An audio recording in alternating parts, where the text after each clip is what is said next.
you guys have to come to terms that we have all been manipulated and lied to. And the way they've done it is by sexual blackmail bullshit like this. This is just the tip of what's going on. And when you consider how easy it would be to blackmail someone who was on video with a minor, what could you not get that person to do? Especially when someone who has that much to lose. Bro, these people are highly compromised. This is the veil of reality that you live in being lifted. Today, we have Andy and Kyle Creek and DJ. Cruise the motherfucking internet. That's what we do. I was gonna steal that intro. Oh, yeah. So we got the homie Kyle Creek here. You guys know him as the captain, but he is losing the captain title. That's the big news of the day. Yeah, I mean, you got some breaking news. Probably about 6 months to a year from now, I do think I'm gonna drop it and move away from it. It's just like it's like a joke that just took off. Was never intended to be what it is. Yeah. I started authoring under the name, but I just getting called the captain all the time is nice, but I'd rather just be called Kyle. You know? A lot of my friends started calling me the captain. It just feels weird. I'm just ready to break away from that. Dude, the funny thing is I can relate with the MFCEO project that started off as a fucking joke. There's a fucking famous Kenny Powers commercial for K-Swiss. Okay. If you go on YouTube and you type in K-Swiss Kenny Powers. That was one of the best shows ever written. Yeah. Do you know the commercial? Okay. Eastbound and Down was incredible. Yeah. Oh, dude. Yeah. That dude's hilarious. Tropic Thunder, hilarious. Okay. Everything the guys are done. Anyhow, they used to, one of our team members brought me a shirt one time because I love the commercial. I used to watch it over and over again because I laughed my ass off. And they bought me a t-shirt that said MFCEO. And so like when we started the podcast, we're like, what are we going to call it? And we never knew that it was going to become anything, bro. Like we thought we were just going to have fun making a thing. And we named it the MFCEO project. It became this. It's like, fucking we were talking thing. before this. I want to say like we're old, but a lot of us have been online for, 7, 8, 9, 10 years. Yeah. No one knew what it was going to become. Yeah. No one knew what social media was going to be really at the time. I just wanted an outlet to express my opinions. I wanted to talk about things, and I wanted to have kind of like a veil of protection from my professional career in advertising. I didn't want to go out there as Kyle Creek online because I was afraid, I'd lose clients and stuff. So I just put a joke. I mean, it was a nickname my friends had given me when I was partying hard in my 20s. The captain? They said going out with me was like getting on a boat and waiting for it to sink. Because they just knew that like there's a time in my life when I very much was just trying to get kicked out of bars. I was very fucking rowdy. And so they just called me that captain, and it stuck with me. And I was like, you could have a worse nickname, Yeah. So I owned it online. And it just took off. It became something. No, it's a great nickname. I got publishing deals for it, and it's been hard for me to want to let it go. But in working on my new book now, which I consider like my first real book that I'm working on, the idea of publishing it under the captain just feels dirty. It feels That's gross. crazy to me. It's just not me. That you say that this is your first real book. Everything else is practice. Yeah. That you've only written some of the coolest. Yeah, I have 7 books out right now, but I was talking with someone else about this. They were practice. I don't consider them real books yet. Yeah. And I don't like to call myself an author either. I like to refer to myself as a writer, because I think the thing about writers is you write about the world as it is, whereas authors create their own worlds. And so until I step into novels and writing those kind of books, even being called an author just feels kind of odd to me. Yeah. You're definitely a writer, bro. I'll take it. Yeah, for sure. For sure. You're a writer. You're a writer in the purest sense of a writer. Like when I think of writers, I don't think of like guys who wrote books. I think of guys who wrote important shit. Yeah, like Hemingway. You know what I'm saying? Like these dudes who suffered, but also translated the suffering to a relatable pieces that are consumed eternally. And that's ultimately what I try to do with my work, and that's why I don't want to use that captain moniker on my new book, because my new book is you don't want to be dead for 100 years and they'd be like, who the fuck is this captain guy really? Shit. Yeah. My new book is kind of like a memoir, but I put some unique twists into it, and putting my moniker on that, it's not what I want to be. It's not what I want to be remembered as. And I actually really do appreciate what you said, because I know online there's a lot of people giving advice. There's a lot of people trying to write these little snippets and stuff, and I've been doing that for a long time, but I didn't do it with the intention of it getting big. I didn't do it with the intention of, making it into a career. I was working as a writer full-time in advertising, and I just wanted an outlet to talk about deeper things or funny things. And I wanted to make my own jokes and have my own opinions. And so it was kind of just something I did on the side. And it wasn't until 2019 that I did it full time. Up until 2019, I wasn't making any money as the captain. Like everyone, I had a couple books that sold really well, but they weren't paying my bills. I was paying all my bills through advertising. So yeah, the past couple of years is when I've actually full time just been writing my own thing. Yeah, it's fucking cool, man. I know a lot of people enjoy it. I know it helps a lot of people too, including me. So, what we got, bro? You got some stuff for us or what? I do got some good stuff. Some very, very interesting stuff. Really? Actually. Yeah, for sure. Let's go ahead and dive into this, guys. Remember, if you want to see any of these pictures, articles, links, videos, go to andyfrisella.com. You can find them there or drop down in the YouTube description below, and you can find them linked there as well. I wanted to bring up something since we do have Kyle Creek on, the writer. We gotta cover this AI phenomenon. Yeah, there Fuck we go. that shit. Right? And I think this is interesting. I think it's you and me against everybody, bro. That's my response on it. I don't know a single writer who supports it. Yeah. Well, good. That's So good it's to know. you, it's me, you, and every other writer. Okay. Yeah. Well, So basically, it's everybody who has actual skills.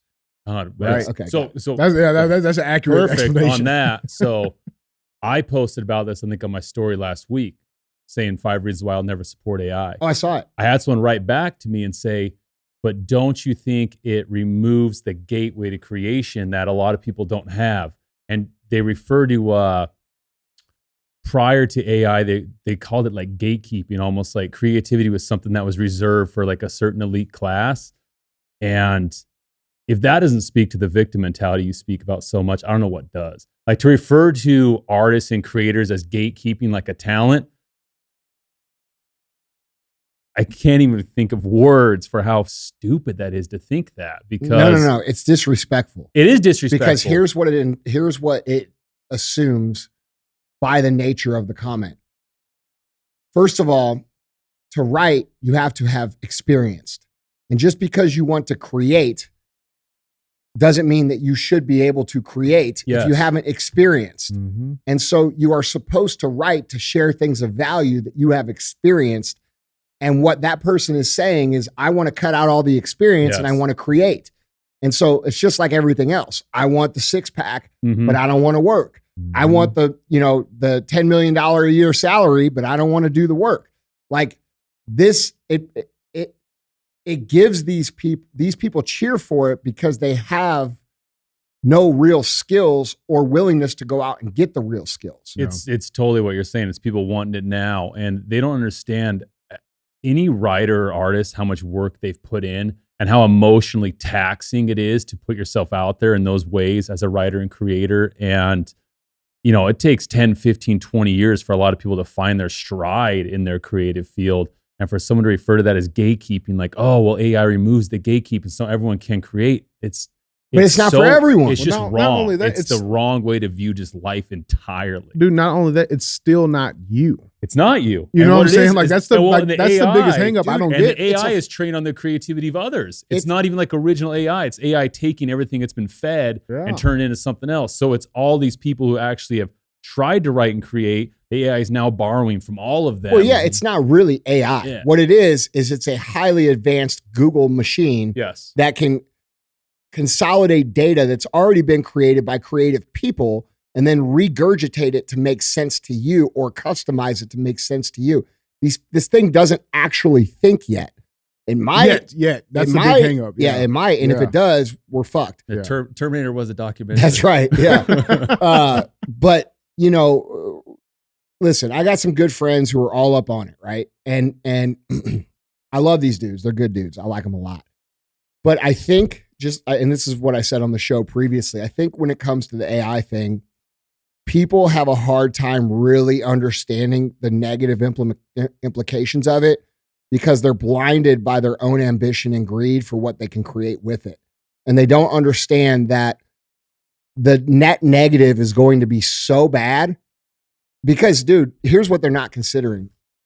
If it opens up the gatekeeping, quote unquote, then what advantage do you actually have by using the AI? Because everybody can use it. Mm-hmm. Okay. So like we're failing to think about the actual natural order that this creates.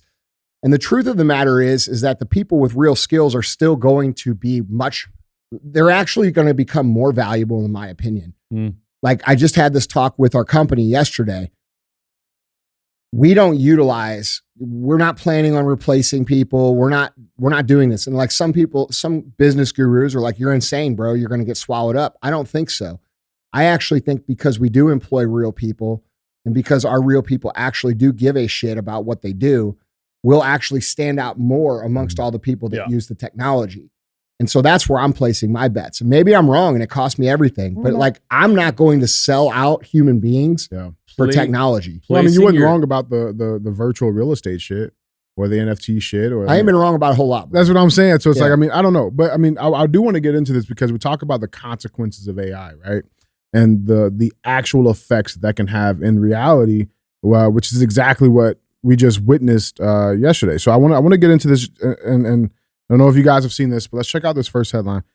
This is not topic one. This is just intro talk. But headline reads: fake image of explosion near Pentagon went viral, even though it never happened.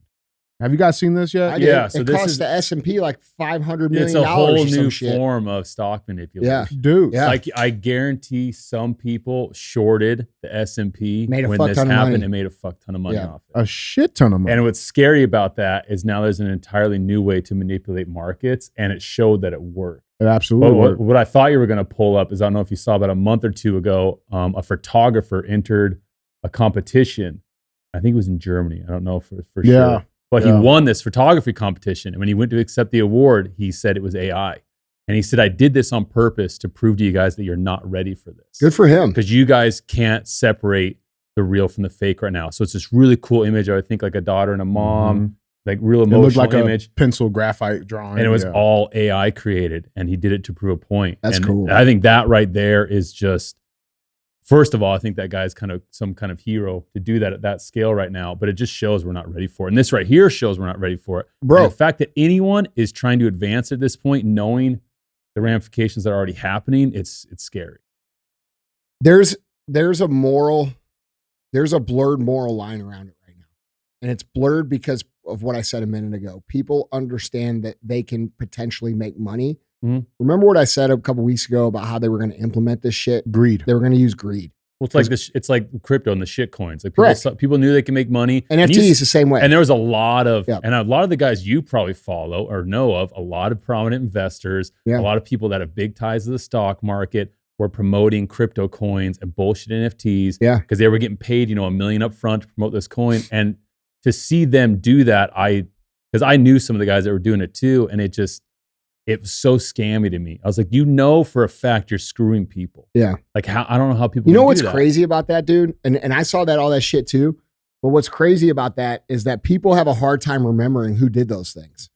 I've noticed this. Yeah, I don't either. Like I'm very proud, like for the last 3 years of the messages that you and I have put out and our team has put out.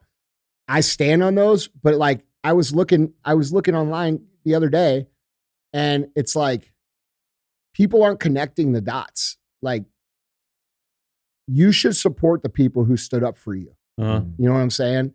Like, I saw this dude the other day promoting this other company's product in a company. I have a competitive company too, and he knows that. I'm not going to say which one. But I wanted to DM him and be like, bro, like, how much did they stand up for you during all this time? What did they say? What did they stand for? Right? And it's like, people aren't connecting the dots, and they're not connecting the dots in a good way, and they're not connecting the dots in a negative way either. They're not saying, man, these dudes try to sell me this crypto bullshit, and they're still like going to their stuff. Well, now they're trying to sell you a program to pick stocks like they do. Now they're selling you life coaching. I mean, I know you and I talked about it when I went off and all that stuff. Yeah. The same people that were scamming people are now trying to sell you courses, and now trying to sell you all these like, oh, come to my live event seminar, and they're trying to duplicate, your Arte Syndicate model. But a year ago, they were just ripping people off blatantly to their face. It blows my mind that people don't remember that stuff. It's disgusting. It is disgusting. Yeah. And that's kind of why I went off in that life coaching thing. I get it. I think 6 months ago when you and I were talking about it. I get it. I fucking messaged him. I'm like, hey, bro, just know there's some good ones out there. Well, I wrote you back. I wrote you back and said, Andy, you're like that 1%, the 1% I know. that actually has created the life you're promoting. Yeah. You actually, the life that you're helping people attain, you have actually done it yourself. And that's another thing I know you recently talked about is, these people are trying to put the cart before the horse, where it's like, ooh, I'm going to get rich off my coaching program, teaching people how to get rich. Like, that's a scam as old as time. That scam was going on like the 90s on infomercials. Yeah. Now it's the same shit, just on Instagram reels. Yeah. I don't understand how people don't see through that stuff. Because they're desperate. It's true. Yeah. And it's getting worse now with the economy now. People are more desperate for money, and I've seen it's predatory, bro. Very much. That's why I have a problem with it. Yeah. It's like, I wish consumers, that was my point. I wish consumers would connect the dots both ways. I wish consumers would connect the dots better by supporting the companies that don't do the fucking fucked up shit that companies have done for the last 4 years.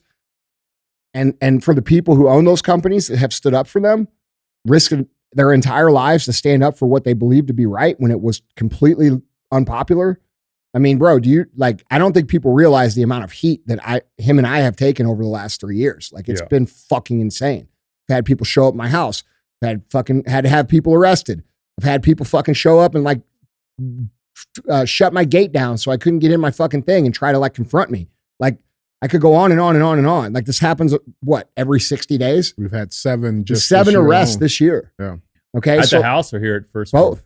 So dude, you guys, you should think about the people who stood up for your shit when you go to buy purchases. That's an important thing. And I'm not saying just me, I'm saying anybody. Yeah. But also the people who try to bullshit you should remember that and don't fall for your shit next time. Yeah. I take it so far as to even certain celebrities that let me down during the past 2 or 3 years. I mean, I know they said that COVID was an IQ test. I think it was as much a character test as anything to see how. I think that's what it was. See how quickly you turn on your fellow humans. Yeah. Any celebrity that fell into that category of trying to divide and hate, I don't even watch their movies anymore. Because I know you're going to get a fraction of a percent off my streaming when I watch your movie. Yeah. And I know it doesn't matter, dude, but I'm still not going to watch it because out of principle now, I don't want to support anything you do because I saw what happened when you were actually tested to, basically support the people that have supported you your whole career. Dude, Tom Hanks used to be I consider Saving Private Ryan probably the greatest movie ever made. Yeah, right below Legends of the Fall. Huh? Legends of the Fall. Legends of the Fall up there for sure. Great movie. Legends of the Fall. It's good, dude. You never seen it? Yeah. Who it's good. That, you, DJ? Me. Yeah, me. Yeah. God, every time on here, I feel like there's movies you haven't seen. Yeah. It's a good one. It's up there with the Bravehearts and shit. Okay. You should watch it. All right. Well, not the same concept, but good. You were talking about Montana. You'll like it a lot. Stuff. It's a Montana movie. Okay. Right. No, he'll like it a lot, bro. He's like a big soft teddy bear. But that's the best thing about it. It's an emotional roller coaster. Right, exactly. So anyway. Tom Hanks. Yeah, my point is, fuck you, Tom Hanks. Yeah. That's my point. You know I feel that way about a lot of celebrities. Bro, I know. But I feel the opposite about Tom Cruise. Right. Oh. Right. And dude, yeah, man, Hollywood culture and everything to me is over. There's nothing. It's over for me. I think they killed themselves in a lot of ways. I think most people are over it. I don't think that. I think they've completely lost their ability to influence anybody unless you are literally talking about a very indoctrinated, smooth brain, unaware human being who's just very NPC. They're a non-playable character. Those people could still be influenced by Hollywood, but I don't think most people can. It depends on. And fucking this shit here is going to put him out of business anyway. This shit he's covering. Yeah, it is. Yeah, I mean, I don't know. There was something else too that I thought was interesting about this AI story. There's been plenty of deep fakes, I guess they're calling them, right? I don't know if you guys saw the one with Pope in the Balenciaga jacket. This is AI generated. It looks real. It looks fucking real. Yeah. Right. But here the interesting thing. It's a pimp coat too. A pretty fly outfit. I mean, it is Balenciaga, but I mean, but what was weird about this whole thing, and I mean, I know that corporate, I don't want to call it espionage, but sabotage is a real thing, right? With these high level companies, they will do shit to fuck with each other, right? One thing that I thought was interesting about this AI story is that it started all on Twitter, right? And all of MSM very, very quickly began to bash Musk and Twitter because it came from a verified Twitter account that originally shared it, right? This is comical for a lot of reasons. Right. I'm like, holy shit, that's really, really interesting, right? It's kind of the pot calling the kettle black there. Right. Well, That's exactly under what owner Elon Musk, the articles, this CNN article, under owner Elon Musk, Twitter has allowed anyone to obtain a verified account in exchange for a monthly payment. As a result, Twitter verification is no longer an indicator that an account represents who it claims to represent. Did you hear Elon paying for the check marks for people that were like, there was celebrities and writers that were going against it, saying, "Oh, and ban the check mark." Now, if someone has a check mark, it means you can't trust them. And so, like, some very high level writers were doing that, and they noticed they still had check marks. Like, I think Stephen King was one of them, for example. And Elon was just fucking with them. Like, he's like, "Oh, I'm personally paying for your check mark now. I'm going to keep your check mark on there because you're so against having them." And he did that to a slew of That's writers hilarious. That's online fucking awesome. just to troll them. That's hilarious. But I bring up this corporate sabotage, right? So like everybody was on this board, right? Vilifying Twitter, right? And I thought it was interesting because at the same time, literally a day before this AI thing comes out, I don't know if you guys saw this, but Instagram is launching a Twitter comparative, a competitor to Twitter. Won't work. Who Doesn't owns? surprise me because that's what they've been trying to do in the DMs with those little, they call it the notes or whatever. Mhm. Won't work. They're trying to do the old school Twitter where it's like character restricted. Well, who owns Instagram? Facebook. Okay. Yeah, Meta. Who does Facebook? We know they side with. Yeah. You know what I'm saying? So It's not even who they side with, dude. It's not that they even. It's that they're fucking leveraged by the 3-letter agencies that control them. Yeah. Like this isn't just Zuckerberg taking a side. If Zuckerberg just sided with them, he wouldn't go on Rogan and say, "Hey, the FBI told me to do this shit." Yeah. Mhm. Like this is a young man who got caught early in the fucking they got their hooks in him early. That they made fucking him a lot of 22, money, 23. and now he doesn't know what to do. Yeah. I'm telling you, that's what's going on. But you're also right though that it's not going to work. Like just from No, a it's not gonna business, work. just from a business People perspective. don't people, dude. IG, Facebook, Zuckerberg, Meta, people are fucking done with. Like the censorship and the amount of traffic buffering they do and traffic control, like it's insane. And the reason Twitter works is because people know that it's not on there. And these fucking far left people all want to think that everybody hates it when everybody loves it, right? I think Twitter sucks now though. Because the thing is, I made my career on Twitter. Like the way they've changed the algorithm and stuff, Twitter has a lot of fixing to do to even make it like usable again. But what I was saying is, well, it's good from a censorship standpoint. yeah, but I was saying like even to try and like replicate that on Instagram, it's not going to work because users aren't going to convert that way. Like it's just what they're trying to do is just foolish. Well, it's a different Business behavior. Yeah, It's a what I've discovered from doing social for years and what I'm learning on YouTube, because we're very brand new to YouTube, is that they all have their own communities. I used to think that everybody used all of them because I was a creator. Mhm. For all of them. Yeah. Yeah. So I used all of them. You know, this is back when I was doing social. I don't really do it too much anymore. But I used to think that those people went to all of them. But what I'm finding out, especially with YouTube, and you guys are watching right now, is I think it's really cool because I think the YouTube community is probably the most positive and cool out of all of them. Is that they all have different cultures. They all have different behaviors. They all talk a different way, act a different way. And Twitter people are Twitter people. You're not going to fucking convert IG people. That's exactly what I'm saying. to You're Twitter. not going to move them over. It's a different crowd. I think IG's dying, dude. I think so too. Yeah. We were talking about it like a month or two ago. I have a hard time even using. I had to like remind myself to use social media now, and I made my career on social media. Me too. I don't even care to be involved in it. I don't either. It just bores me to death. I think it's all gotten kind of bland. It all looks the same. I'm getting fed all this crap in my algorithm I don't care about. I like creating stuff. I like that we're doing the show on YouTube. I think that's cool. I think it's cool because like we get to meet a whole bunch of new people. There's been a lot of new people coming to the show that weren't there before. And it feels like kind of like a like new frontier. Yeah. Well, dude, it kind of feels like when I started with Instagram, where like I was like, it was fun because it was like you were new. Like like, well, and you start seeing a lot of success coming. You're like, oh, cool, it's working. It was just more fun. I get like it. it's I don't know. Yeah. Anyway. Yeah. So fuck AI. Yeah. Yeah. Oh, 100%. Everybody on 3? 1, 2, 3. Yeah. Fuck AI. Right? Yeah. All right. Well, let's get into these topics. Let's start with this. So cruising. hold on before we get into that. What do you not like about Twitter now compared to before? Because I can tell you this, like, bro, I love the fact that anybody can say anything they fucking want. Oh, I've always loved that. It drives these motherfuckers crazy now. Oh, Twitter, like 5-6 years ago was an absolute hellscape in the sense that it was like just you could do whatever the fuck you wanted. And I loved it at that time because I thought it was fun to get on. Now, Twitter, when you get on, they feed you all these accounts you're not following. They try and like recommend stuff. They're trying to get you to follow new people. And I don't even see the accounts I used to follow. Yeah. And I've also noticed that my engagement rate is just plummeted from what I used to. Even when I had like half the following, I used to get 3 times the response I do now on stuff. And so it feels almost dead to me.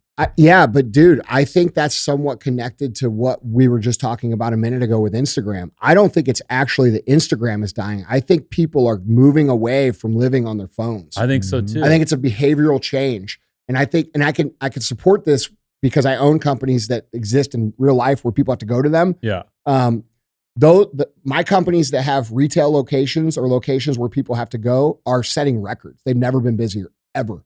Yeah. Ever. That's good knowledge to have. Yeah.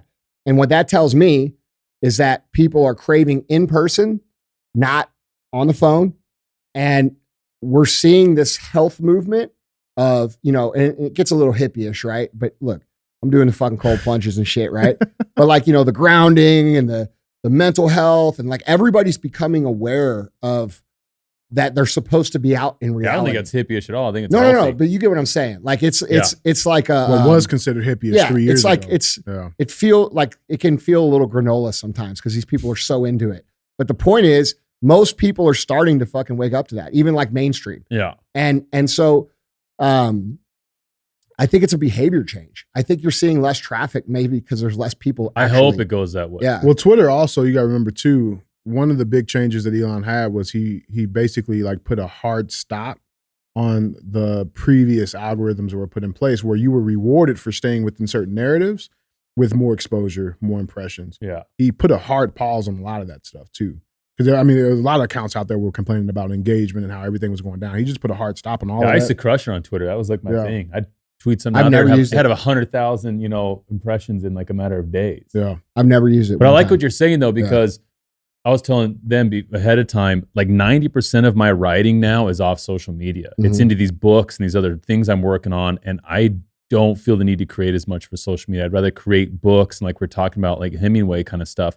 When I die 100 years from now, my social feed's not going to be what lives on. It's going to be these books I create. That's what they've been selling you in society for the last 10 years. They've been selling your social feed as like your fucking legacy. That is your book. Listen, but that also has been scaring people because that's how they scared you into being like, oh, do you want this to really be there for your whole life? Like people were afraid. Be careful what you say. Post in your 20s because when you're 60, it's going to still be there. So it's kind of been a double-edged sword that way. Yeah.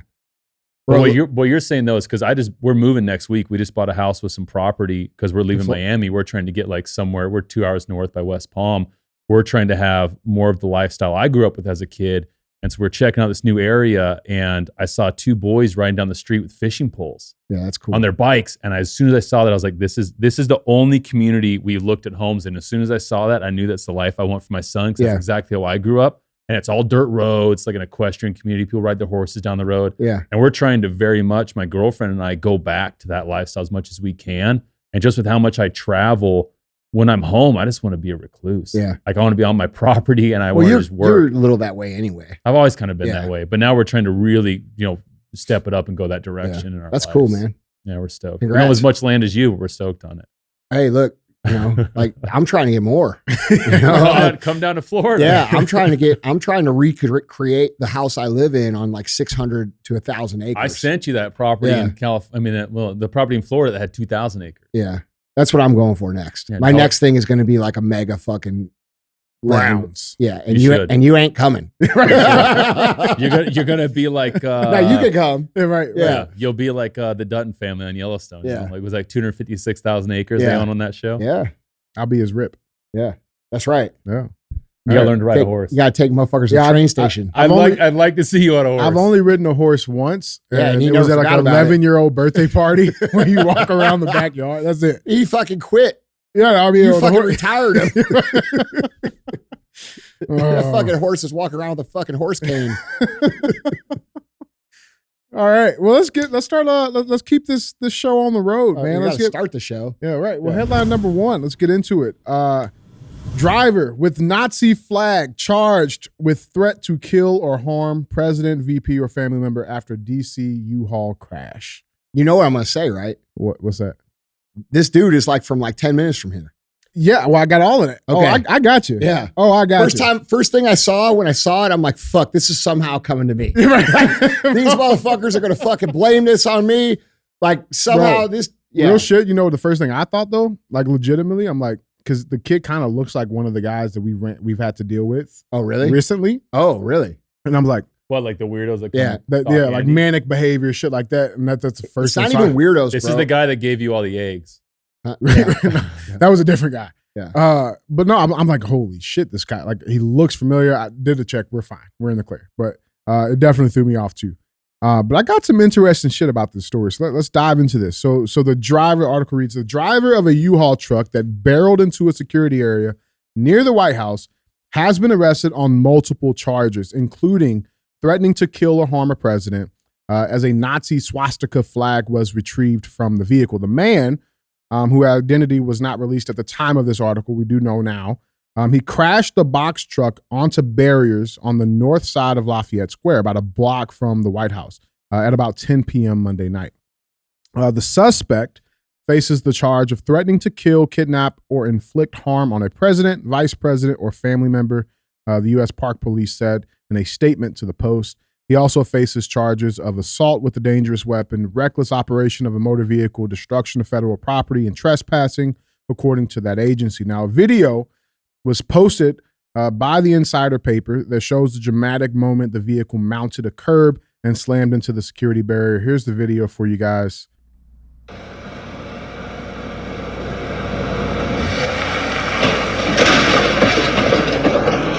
Whoa. So the way they wrote this shit, they're acting like this motherfucker's driving like 70 miles an hour down That the was street. not very dramatic at all. That looked like some dumbass doesn't know how to drive a box truck. That's Yeah. exactly what it looked like. Yeah. Like gas on the right, And bro. then some guy thought he was reversing off and went forward. That's what it instead, looked- is or what like- it looked like. You were at the gas station and you meant to step on the brake, you accidentally hit the gas. Yes. Like that's what Yeah. that looked like. I don't know. I mean, he's definitely off the curb. Like Yeah, he I jumped But the it didn't curb. look like Bro, he I've came seen worse barreling into driving in things. fucking rental U-Hauls than That's that. true. Well, Pretty much every single time I see one. So it says, quote, preliminary investigation reveals the driver may have intentionally struck the security barriers at Lafayette Square. Secret Service spokesman Anthony Guglielmi.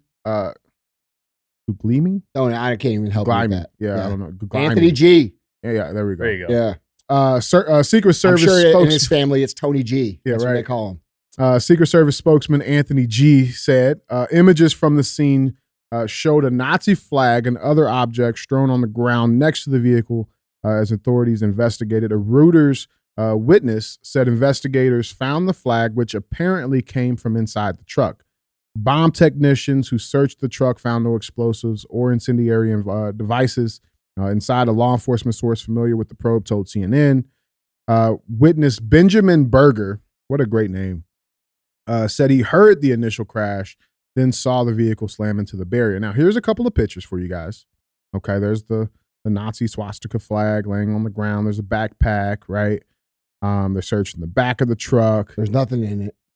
Just the dolly, right? Now, He opted for the dolly, which is well, I mean, dude, you got to remember that's an extra $20 too for that dolly. rental. $12.99. I rented All a right. U-Haul last week. DJ, it must be charging you more because you're black. Well, Yeah, there's that's what it is. literally It's fucking there's racism. no other possible reason. Yes, outside of 100%. that. But we now know the identity. So he's a 19-year-old. This headline reads: Police 19-year-old Cy Varshith Kandula drove U-Haul into barrier near White House. Nazi flag found inside. So the driver of this rented box truck that crashed into security barriers in the White House has been identified by police as 19-year-old Cy Varshith Kandula. This is the gentleman here. Okay. Now, and of course, everybody was talking about it. CNN's on it. MSM's all on it. Here's the interesting thing, though. Okay. They made a stark disassociation between this Nazi flag and this guy, something they have not done in the past, right? They're saying the truck was carrying the Nazi flag, not the guy who actually drove the truck. I thought that was interesting. The other thing too, though, right? Like, so we saw that AI, just in the earlier topic, was able to cause a $500 billion market cap swing from a fake AI picture Right? Oh shit! It was 500 billion. Oh, so I made a 500 chunk billion. of Fuck! money. I thought it was 500 million. No, Man, no, someone billion. shorted that market and made Oh a my chunk God. of change for Right? sure. But we see that, right, with something that didn't happen. But then you have something that actually happens. And I thought it was interesting that the market was just fine. There was no dips. There's nothing. Well, I mean, Well, it was the there's- difference between an explosion Yeah, and a and some- dumbass yeah. driving a truck. All right. Now, here's the thing. Let's put some dots together, okay?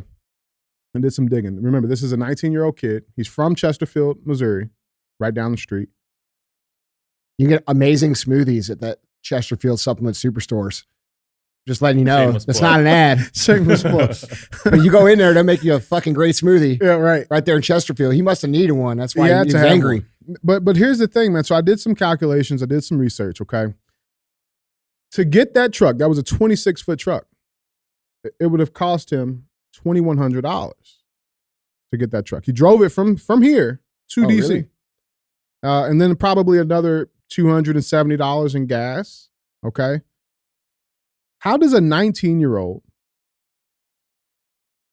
with no history of any real work employment, how is he able to afford something like that? That's an easy credit card purchase right there. Yeah. I mean, and I just rented a 26-footer. It depends on those truck prices fluctuate so much, supply and demand. The one I got was $210. Yeah, but the DJ pays more. You know what I'm saying? Yeah, Well, I mean, don't no, know I if literally Brad's put it gonna in there, like asking me where I was going. I said from If- here to if there. it was a price thing, it's That's an easy not the credit right card question. purchase. What's the right question? The right question is, why was the truck empty? Mm-hmm. Where did the Nazi flag come from? What's this guy's social history? What's he been posting on social? What's he say? Okay. Here's something I've learned and this is just the truth.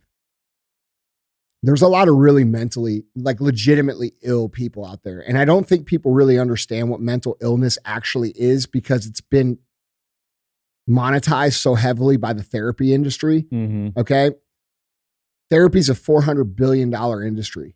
All right. And everybody talks about mental illness and they think it's like when you don't feel good and you're just going through a rough patch and Don't you need feel some like therapy folding and clothes shit. and doing Right. laundry. Like, dude, we all go through those times. We all have bad shit. We all got dark stories. Well, the two options are take pharma or go to therapy. Right, Usually it's exactly. a combination of both. But mental illness, when we were young, when you and I were young, meant like a crazy person. Yeah, right? schizophrenic, Yeah.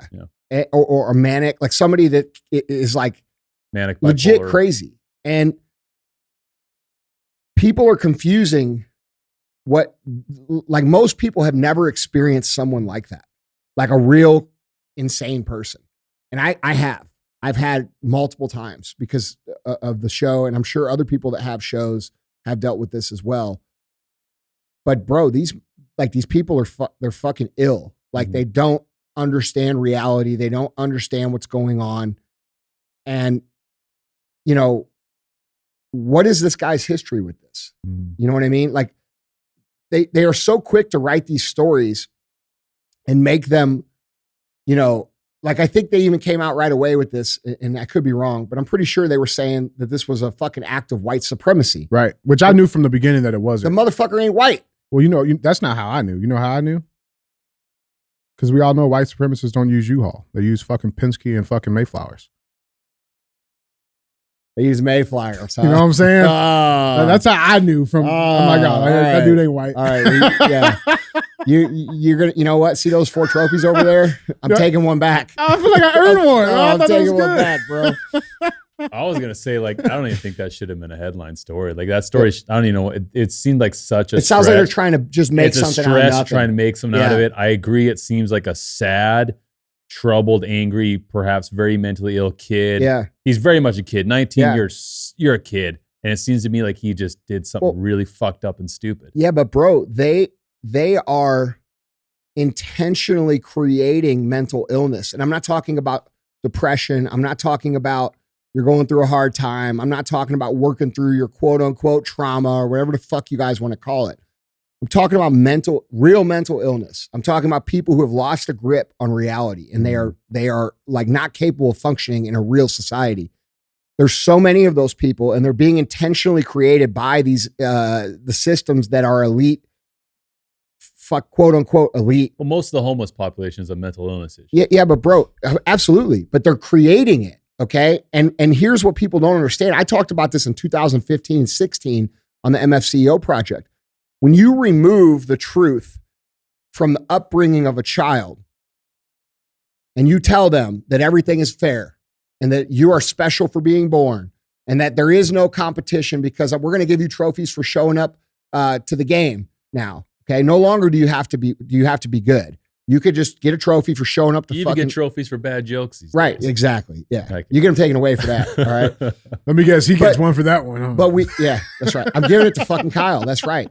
I'm taking it from you and I'm giving it to Kyle. All right. Well, some fair. Fucking racism right there, buddy. And afterwards, we're going to go get ice cream. Yeah. So dude, we have to understand that these people eventually have to be put in the real world. Okay. So when you intentionally do not equip a child from the time that they begin their education, and I use that term very loosely, to the time that they're ready to go out in the world, and you don't teach them any skills, their natural realization is going to be hopelessness. Okay. They're going to go out in the real world and they're going to be angry because they're going to realize that it's not anything what they were told. They're going to think it's the world attacking them. They're going to think the world's unfair to them because they've been told that the world is this other way for the last 18 years that it is not. And so we're dealing with this like bad mental illness / losing the grip on reality because of the system that they've created intentionally. And so that's why we see all these young people like doing this crazy ass shit because, dude, if you had been told your whole life that the world was literally this opposite way, meaning you don't have to compete, everybody wins, everything's fair, it's all good, everybody's nice, sunshine, rainbows, flowers, butterflies, and then you get out in the real world, which I'm fortunate enough and you're fortunate enough to have been brought up understanding the rules of the game. Like you have to be fucking good. You have to sacrifice. You're going to have to do things other people don't do. You have to be good to win. These are natural order principles. If you're the slowest fucking gazelle, you're going to fucking lose. Okay. You're going to die. Yeah, that's right. And you don't got to be the fastest. You got to be faster than the slowest one. All right. But there's a level of urgency that people have to have. And these people are being pushed out into the world without any of it. Okay. So you got to think, what would your natural reaction be to that? It would be anger. Okay. And you wouldn't be angry at the people who taught you. You would be angry at the world because you would say, man, the world's fucked up. No, the world is what it is. You were told the wrong thing. All right. And then the other thing that they would have is hopelessness because they're going to realize that they can't operate in that world. So they become like very dangerous. And I think that's the worst feeling anyone could have at any point in their life is hopelessness. Yeah. Yeah. I think that is like the bottom rung of bad emotion. Yeah, bro. And that's what causes people to do desperate things. You'll do anything. That's what causes people to kill themselves. That's what causes people to kill other people. Yeah. That's what makes people susceptible to fucking do things they wouldn't normally do. Right.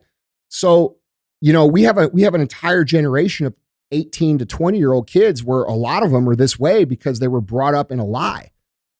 And bro, that's something that we should all be considering right now. Yeah, it's akin to like cult like thinking, you know, when you pull someone out of a cult they've been raised in their whole life, or even like a very starch, you know, religious background. During those years of your life that are very formative, when you finally have to come to the reality of the world, it breaks you mentally. Yeah. And that's why you see a lot of people who are removed from these cults or removed from like the Warren Jeffs, you know, guy that had that whole thing going in Colorado City. Like they pull some of those kids out, or kids run away and escape. They have the hardest time assimilating into any kind of natural society because their formative years of their brain and belief system have been completely fucked. Yeah.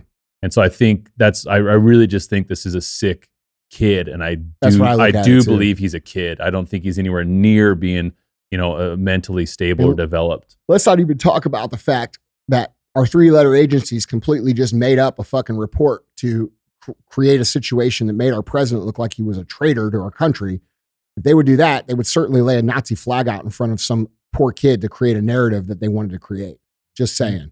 So there's that too. And I have no proof of that, but I'm just saying if they're capable of doing this, they're certainly capable of doing that. This was a desperate headline grab. Agree. Like. I that's how I see it too, bro. Like 20 years ago, this wouldn't have made the news. No. 10 years ago. This is a tool to try and push the narrative. 10 years ago, this wouldn't have made the news. Like this seems like the kind of shit that happens in a big city every Friday. But it also shows asshole, you know, or some asshole or someone that needs help runs a truck and do a barrier. Like that happens all the time in cities. Well, what's that tell you though?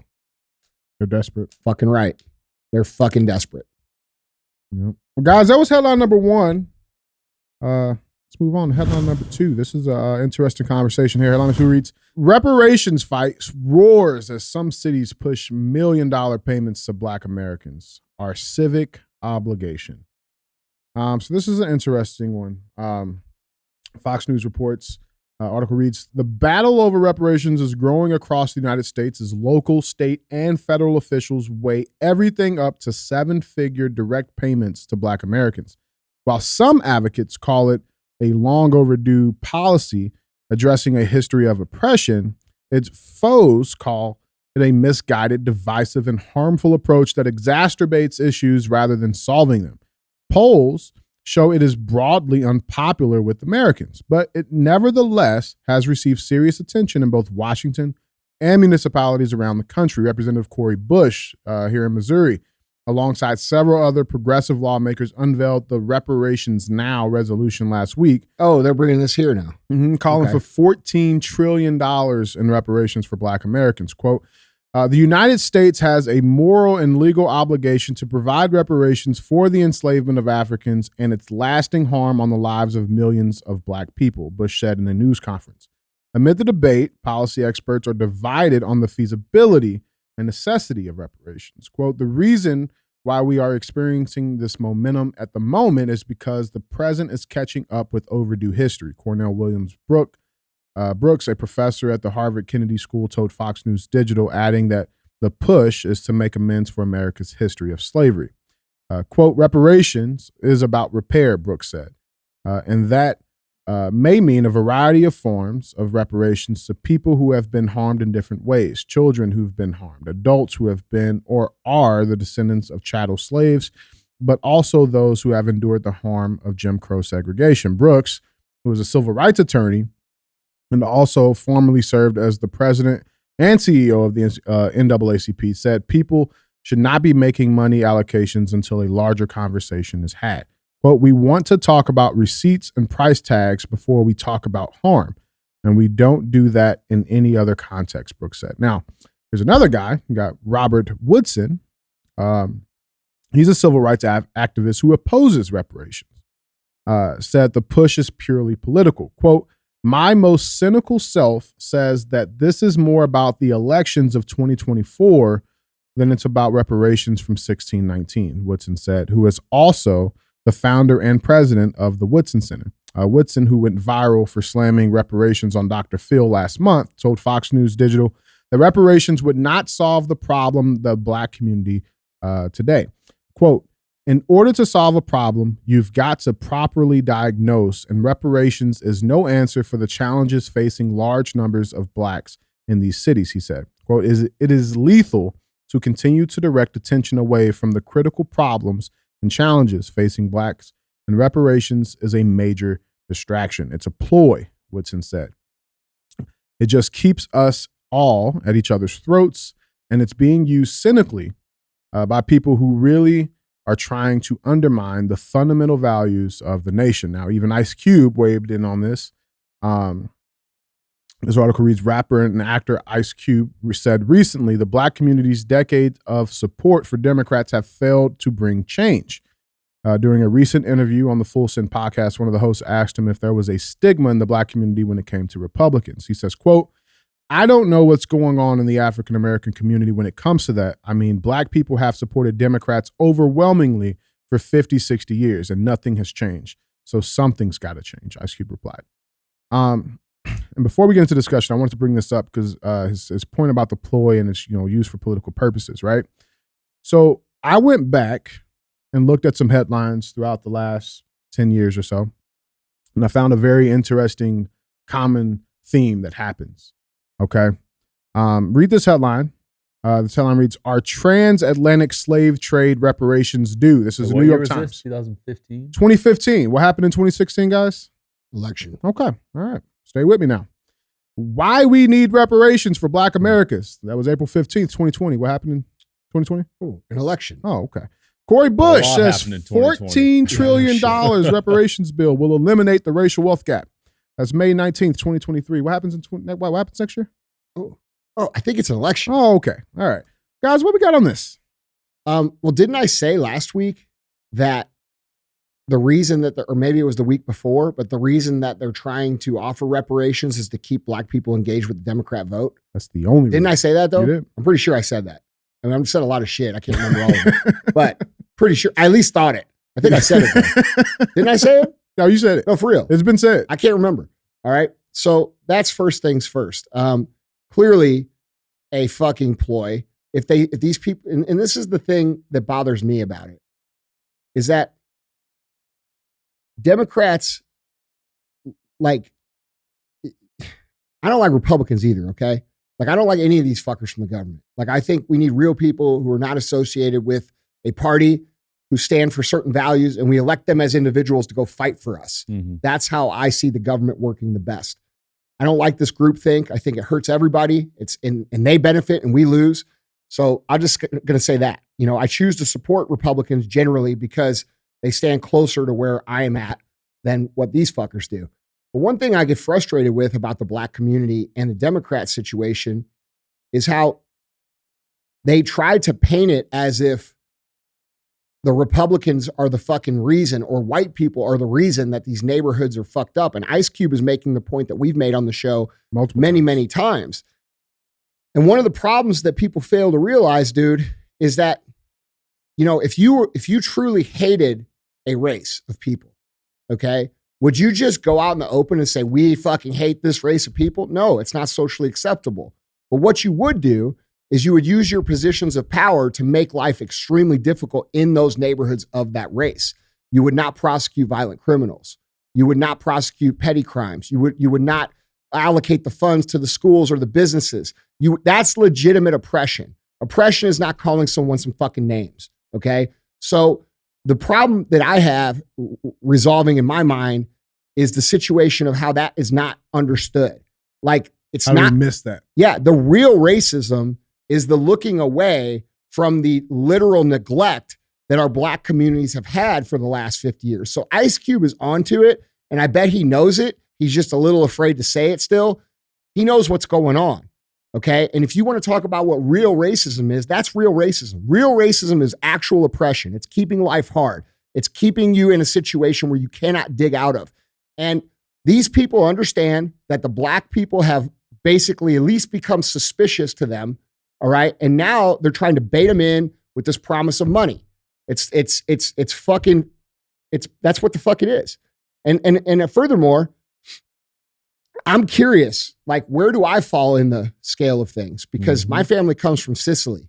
Okay. And not only were we oppressed and conquered by Africans, okay, that's our heritage. All right. When we came to the United States, we were one of the most persecuted fucking people that's ever been fucking in this country ever. And if you think about the stigma that they have painted around Sicilians and Italians in this country, what does everybody think when you say Sicilian Italian? What do they think? They think fucking mobster or gangster or street criminal. Yeah. Okay. And they've used that to make billions of dollars.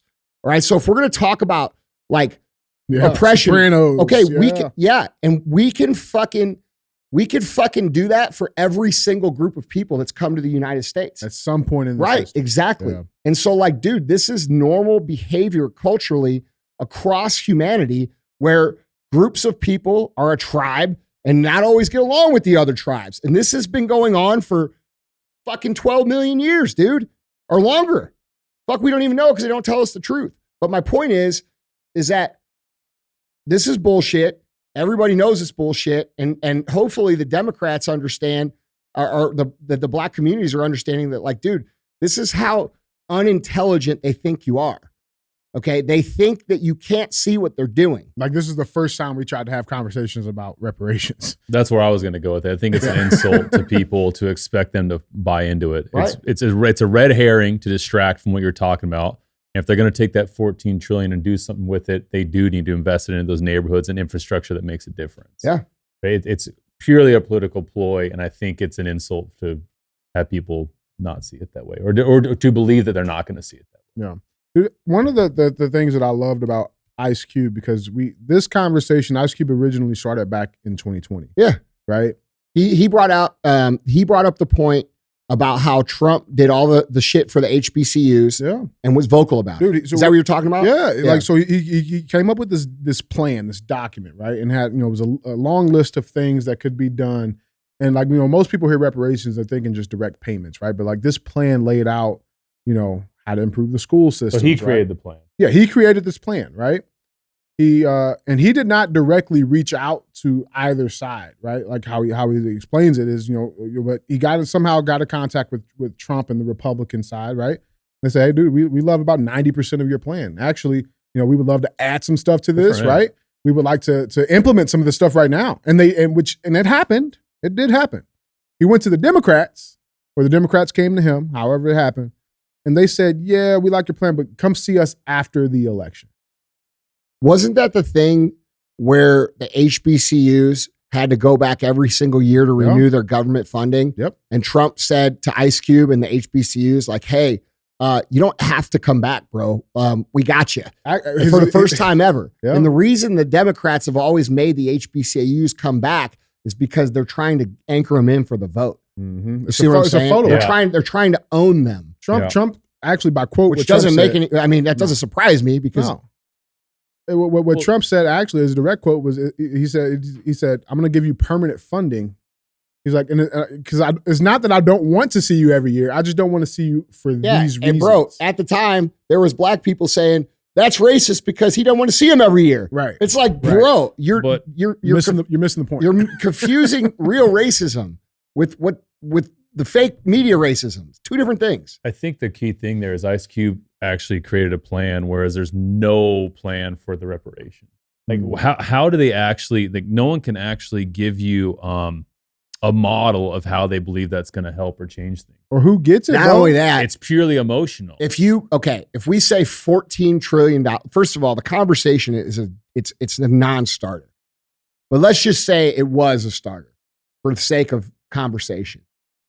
If they printed $14 trillion to pay reparations, everybody in the country, that $1 million they're going to get would be worth like nothing. Yeah, it'd be like everybody would be poor because it would inflate the currency so high that we would have hyperinflation. Well, that's what I'm curious. I want to see the math. What's the breakdown? That like, what does there is no math, everyone get? Bro. Like $27 or like, how does it even break down? Kyle, there is no math. That's what I'm saying. There's no plan. This is just a bullshit thing. This is like saying.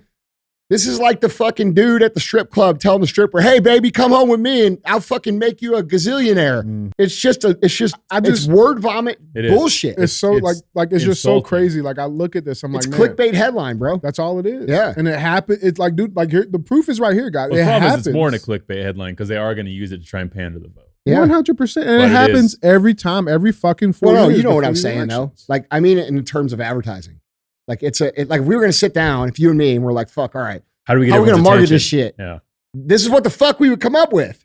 Well, I think that's kind of what, we talked about this last time. I think I was on here where you and I have a bit of an advantage as we've worked in advertising, we've been copywriters, and I know the way words are twisted and used. Like if someone said, you have 7 words to write a headline that's compelling to sway a vote one way or another, I could give you 12 examples that would be very emotionally charged. But remember the first time you ever read a copywriting book, your mind was fucking blown. I never read one. Oh, well, the first time I learned about trial and error. Well, the first time I ever read a copywriting book, I was fucking 17 years old.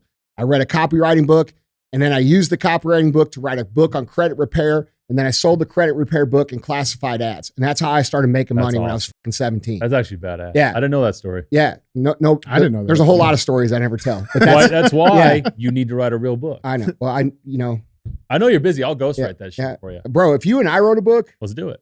I'm fucking in on that. Are we announcing it right here? I'm in 100%. I will totally do it. All right, I think that'd be awesome. I'm in on that 100%. Hold on. Wait. Hey, there we go. Breaking news. Yeah. We haven't done any breaking news in a while. It's been a minute, but I never read a copywriting book. I had a really good mentor early on in advertising that saw potential in my work and took me under his wing when everyone else said no to me. Like, I think I told you that. I got rejected. Well, so people told me, you're a great writer, but your fingers are tattooed. You can't work in advertising. Like, I got rejected for being tattooed because I didn't present well to clients. This is 10, 15 years ago. Now it's like the coolest thing ever. Well, now it's like clients want to work with me because I am tattooed. Yeah, I know. Fucking, dude, I'm sitting here thinking about this. Like for me, when I first started reading like the first couple copywriting books that I ever read, I was fucking blown away. Like I had never, because I never paid attention in school, dude. Like I fucked off. I played sports. That's what I did. So I'm like, and they teach you the power of language and the power of word positioning and like all this different shit. And my mind was blown. I was like, holy shit, bro. And like, if you consider that, like, I'm sure you probably felt the same way when you started learning at first. Once I started like trial and error and figuring out how things worked, it's like, this is so powerful. There you go. It's so that's what I'm powerful. So that's the realization I came to as well. But remember, most people don't have that awareness. They have no awareness of how the words are used against them. So we're definitely at a massive advantage because. Yeah. And I mean, I spoke about it before too, is I had a lot of peers in the writing world that when the whole thing started in 2020 with divisiveness and fear mongering, I watched them, they're very talented. I watched them use their skills to be divisive or to scare people, and it pissed me off. Yeah. And I'm early on, I made the decision, I've made this whole career for myself off being outspoken. If I'm going to continue to be outspoken, I'm going to choose the side of bringing people together from the get-go. And I'm going to encourage people to question and look at things differently. Yeah. And I'm going to use my skill set to do the opposite of what some of my peers were doing. And I don't even talk to those people anymore. It was actually very disheartening to see how some of them just quickly almost became the enemy in the sense that they were it was upsetting to watch. I feel that way about a lot of the personal development culture. I could see that. Yeah. Yeah, I think the past 2 years with people trying more and more to, kind of money grab online, that whole industry has been watered down. That's why I don't do too much in it. What's one of the reasons why I don't write as much advice stuff anymore either. Like I never post reels. I don't like posting videos because it comes across as just another guy that's trying to sell a fucking coaching program. And I hate that. I hate that scene. There are some amazing people that have done real shit that know real shit. Yeah. But the problem is there's so many that haven't, and there's so many that aren't. And there is some, look, man, when I was coming out and trying to build my business, the internet wasn't even a thing, guys. Like it was a different game. So like the amount of free information that's out there from people who have actually been on the journey you're on is unprecedented and invaluable. It's just, you just have to have enough discernment to know. And it's very simple. It's very simple. How did this person make their money? Did they make it through coaching, or did they make it through actually what they're coaching you on to do? Yeah. Do they have they actually built this thing, or have they made the money teaching you how to build something they never built? Right. To me, that's an obvious thing to consider. Like, but apparently it's no different than wanting a personal trainer who's in shape. Like it's very obvious looking like, okay, he knows what he's talking about. Yeah. Yeah. But see, dude, I was very successful as a supplement guy and I was fat as fuck. Yeah, it kind of blew my mind when I realized that. Because I didn't know about you until 2020. I was 350 fucking pounds, bro, running a fucking $100+ million fucking supplement brand. So if we would have been friends at the time, I would have been like, how the fuck do you sell supplements? Yeah. No, bro. It actually kind you of aren't the only person. That's what everybody said to me for years. Because we didn't start talking until 2020. I knew of the MFCEO maybe like a year before that. Yeah. I had no idea what you looked like. Yeah. And then I saw those photos and I was like, I looked at the date on it and I was like, wait a minute, that would have meant his company was still pretty big at the time. Yeah. I was like, how the fuck is that possible? The good thing the thing I did have going for me is I'm like freakishly naturally strong. So like I could do things other people can't do in the gym. So you're like, I'm big, but I can still bench 450. So dude, that's where I got my credibility. I was just strong as fuck. Yeah. So, but I was fat as fuck too, right? Anyway. So you're just doing your body weight. That was all I had. All I had was like a moose of fucking weight. Yeah. But I look at that kind of stuff though, because even me trying to be a writer who writes a lot of stuff that's meant to be helpful, I've always myself tried to embody a lifestyle that practices what I preach. Like I don't want to be out of shape because I can't take advice from someone who clearly looks like they don't have their life together. Yeah. And so it's but the point of me bringing that up about the fat thing was like, dude, clearly it's people don't connect. People don't see it the same way. No. And I used to get roasted online, bro. Like big time. Like people be like, I'm never taking your shit. You're fat. And I used to get so mad. And then you post a video of you doing 405. No, I know it was because I did, but dude, so you got to understand, when I was in my 20s and like my low 30s is when I was at my peak for strength. Okay. That was like before the internet fucking ever started. Like I was 30 years old in 2009. Like social media was brand new. People weren't posting fitness shit yet. You know what I'm Instagram, saying? I think like 2013. Like it wasn't a thing that walk through and film your lifts like it is now. It was like it's not like that. So like I didn't have a recourse to it, but it used to make me mad because I knew like I'm like, bro, I'll fucking lift your whole fucking house off the foundation. Like, and then I'll fucking eat your food. You know what I'm saying? Like, and you can't do shit I'm not gonna take about the it. lunch money. I'm gonna take a lunch. Like you're not doing nothing about it, bro. And so like, I used to get mad, but then when I realized after a while, I'm like, fuck, you know what? These motherfuckers are right. Like I'm not living it. I'm not doing what I talk about. I'm not disciplined. I'm not this. And like, dude, when I saw this video of myself, I was speaking at an event. Cause at that time I was still I was getting paid as a speaker then. Like not a little money either, like big money. Yeah. And I saw this video Tyler was editing and I couldn't believe it, bro. And it just so happened I was talking about like living at a higher standard, like the clip that I saw. Like I was like talking in that clip, it was like a 10-second clip about a higher standard, and I was fat as fuck, and I saw it. Bro, that day, shit changed forever. Like it fucking changed forever. Like I'll never fucking go, that person is so fucking dead, bro. Like I made it my mission to like bury him 100 feet deep. It's not coming back. Anyway. And look at First Form now. Yeah, it's quite a bit bigger. Yeah, I mean, I even look at like, I'll read like books. I'm like, oh, this book's really good. And then I'll look at the author that wrote it and I'll be like, like physicality to me is like a very clear frame of reference for how someone takes care of themselves.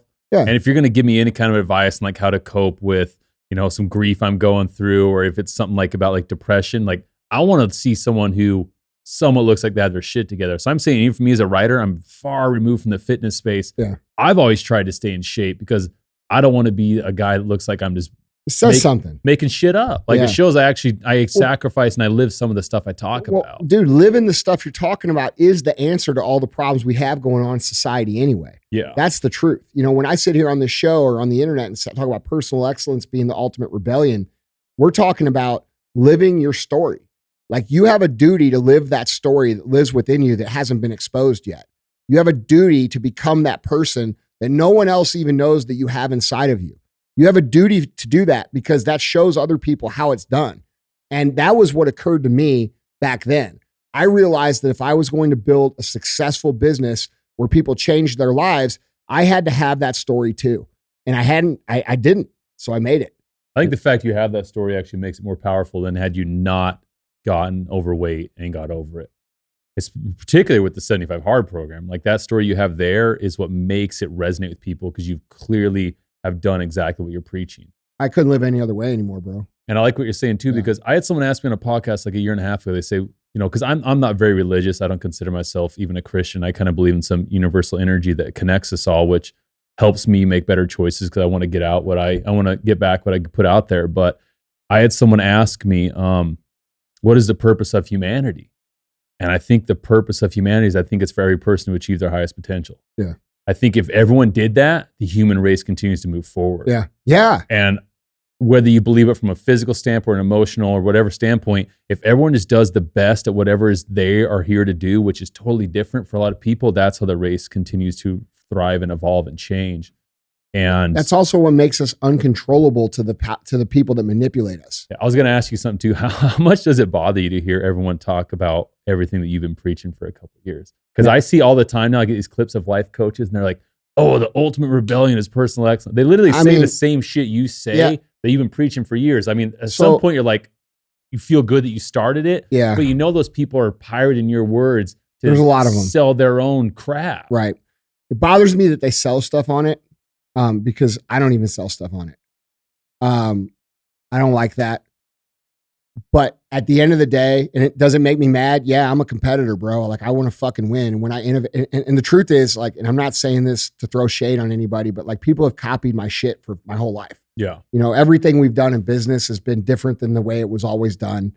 And people have, but I think it's better, right? I think it's a better way of doing business. And so when people copy it or they copy things that I say, I used to get really angry about it, but now I don't anymore because what's important is that shit changes. And so that's where I am. So like when I hear, because I hear this, I know exactly who you're talking about. When I hear, there's it's so hard not to mention names I know, on this thing. I know. But like the thing is like that person could be talking to 1,000 people that have never heard of me. Yeah. And the message is spreading. Yeah. And like, dude, ultimately, I don't do this for myself. I do it because I think shit needs to change. And in business, it's the same thing. Like, I believe that a business should be purpose driven. I believe that a business should legit solve people's problems. I believe that you should give a fuck about your customers. I believe that you should do the best that you can to help the customer find the solution that satisfies them. I believe in a code of conduct when it comes to that. And my companies have changed small business culture, and that's undeniable. Okay. And I'm very proud of that. And I did used to get angry. I used to get angry that people would copy it. But what I figured out was that you want them to copy it because it makes the whole fucking system better. So that's how I look at it now. That's how I used to be. Because it used to be very frustrating, dude. And like, there was no resolve to it. Yeah, I used to be that way as a writer because people would take my quotes and they'd clip my face off it, and I'd watch it go viral on a page and get like 1 million shares without any credit to me. And it used to drive me fucking crazy. Yeah. You know what I noticed though about those dudes? All those dudes that do copy that shit, they usually always, like if you would ask them, like, hey, what do you think of me? Almost all the time, they're like, bro, that guy's fucking awesome. I learned so much and shit. Awesome. So like, they're cool about it. Yeah. What bothers me is the motherfuckers who I can clearly see copying me, and then they don't even follow me. Yeah, they fucking act like they never heard. Bro, I see your shit. Yeah. I did that shit 5 years ago. Like, I have that. Yeah, I have that happen to me too. Like, I'll see someone will post one of my quotes, and I'll go look, and like, you don't even follow, or like they do follow me, and I'll look back and I'll see, like, I'll identify like 6 of my quotes in their last like 30 posts. Yeah, like, you motherfucker. Well, and let's be real too, bro. Like, there's been people that have influenced me that were fucking great before me. Yeah. So like, I can't. Like, it's just the way it works. And that's how I think there's a difference between like influence and like deliberately ripping someone off. Yeah. I don't like the guys who monetize the shit directly. There's the coaches who say the shit I say and then try to sell it to people. It's like, bro, you haven't lived it. Yeah. But other than that, I think, the important thing is that the message gets out, that that things change. Business culture needed to change, and it still needs to change. And the companies that do emulate what we do here, I commend you, because we do it right. And it's very difficult, and it's a much more difficult way of doing business. But I think it's the right way because it actually helps people with whatever it is. Like, I don't think there's very many customers of our companies that walk away saying like, fuck, those people didn't fucking try really fucking hard to make me better. And like, that's important to me, And I think that's the way all businesses should be and all people should be. Yeah. I think like the mindset I adopted that kind of helped me with it is people can take an idea, but they can't take the brain that created that idea. And so every time I see people use my stuff, it motivates me to write better stuff. Mm-hmm. Yeah, exactly. That's kind of how I view AI. Like, I know a lot of writers are really upset about AI, and I don't agree with AI, but at the same time, I've looked at it and I've gone, man, I got to get better. Like, I got to write such good work now that AI can't even begin to duplicate what I'm doing in my books now. I totally agree with you. Like, it makes me f***ing better. Like, I'm friends with most of the people that compete with our company. Like, most of them. The only ones I'm not friends with are the motherfuckers that copy my shit and act like they don't fucking know me. You're right. Okay. But everybody else, and you can ask them all. I'm fucking good to them. I help them out. I tell them what I know. I try to make everybody, that culture is the proper culture. I agree. A rising tide raises all ships. It's a healthy competition. Yeah. And if you have a winner's mentality, you like seeing other companies win because it teaches you how to win better. Right. And then you win better, and then they win better, and then they win better, and you win better. And the ultimate result is you both win. Because there's enough food out there for everybody. Yeah, well, bro. If you get hung up on someone stealing something from you, all you're basically doing is admitting to yourself you're not going to create something better. You're not committed. It's like, hey, you stole that, but guess what? I'm going to do something better. You're not committed to the game of winning. You need to put your focus back on what you're creating next and let go of the shit you've already done. Correct. And that's why, like, me dropping the Captain name off, like, I have like 7 books published with that, but I'm just like, I'm considering those books like a wash. Like, they'll continue to sell, but like, my next book's going to be so much better. Yeah. I think there's something to be said too about like authenticity, right? Like, at the end of the day, like, personal excellence, the ultimate brilliant, like, people know, like, that's you, right? That's authentically you. Stuff you put out, that's authentically you. So even when these people do, my life, right? But even these people that do try to attempt to steal that, maybe not today, maybe not tomorrow, but at some point, people are going to be able to tell, well, that's not that guy. Yeah. Like, that's not that guy, because that's not authentically him. Yeah. You know what I'm saying? Yeah. It'll show up, man. It'll be all right. Yeah, I think when it comes to the work that we do, whether it be creating a culture in business or with a podcast or writing books, or solving problems in any sort of organization or anything, I think the healthier way, like, because I used to be different. I used to be very fucking cutthroat, where like, dude, I'll fucking eat all your food, I'll fucking slit your throat, and I'll leave you for fucking dead. And that left me very empty and very, very angry all the time. Miserable. And as I've grown up, you know, and a lot of people, and I still carry that reputation sometimes because the way I get fiery. But the truth is like, I think if you ask most of my competitors that compete with me in anything, whether it be a podcast or whether it be, I mean, those are some of my closest friends, bro. Those are the motherfuckers I love seeing win. I love seeing them fucking win, bro, because it teaches me like, okay, there's a new way to win. They're winning. I'm going to win some more. And by the way, it's no fun winning alone. It fucking sucks. You know what I'm saying? So like, dude, like for example, like Hani is like my best fucking friend. Okay. Like I talk to Hani Rambod every single fucking day of my life. What does he run? He runs Evogen, which is a competitive company. Okay. We don't even talk about the shit. Like, and in fact, when it does come up, he'll be like, you know, hey, you guys should think about this. And I'll be like, hey, what are you guys doing over here? And yeah, it's fucking awesome, bro. And like, he wins better, I win better, and we fucking help each other. And I don't know. It's just like, you think about, like, when I think about the quality of that friendship, right, that I wouldn't have ever been able to have because I was so fucking like, I thought that it could only be me for so long, right? But also, that attitude that I had in the past was almost necessary for me to get to that far. So it's like it's an evolution. You know, I think it's something that exists really well in the creative realm. Like you've always seen artists hang out with each other, writers always hang out, bands are always hanging out with each other after their shows. Like in that kind of realm, that camaraderie has always kind of been there. Yeah. But in the business realm, it very much has always been just cutthroat. Yeah. But I think it's changing. It's good. Yeah. And even if it doesn't change, I'm changed because like, dude, it makes me a lot happier. Yeah, I was just saying, you're not a miserable fuck. No, anymore. because it takes every single so when you operate the first way, every single time you see your competitor win, it ruins your fucking day. You're like, fuck. And you fucking freak the fuck out. Imagine going through life viewing everyone as your enemy. You're going to want to kill everyone. That's right. Every single day. But then you switch the perspective to where you're like, fuck, when they win, you're happy for it. Now, all of a sudden, bro, you get to feel the win when they win. Cause like, dude, like for me, you know, and I say this with massive amounts of respect. We're very big. We're a big company. We're a mature company. We've been doing this a long time. There's a lot of younger companies doing really cool shit. And I see them win and I'm like, fuck yeah, bro, that's badass. And then I see them celebrate it, and I'm like, I remember what the fuck that's like. Like, dude, it fucking pumps me the fuck up, dude. Yeah.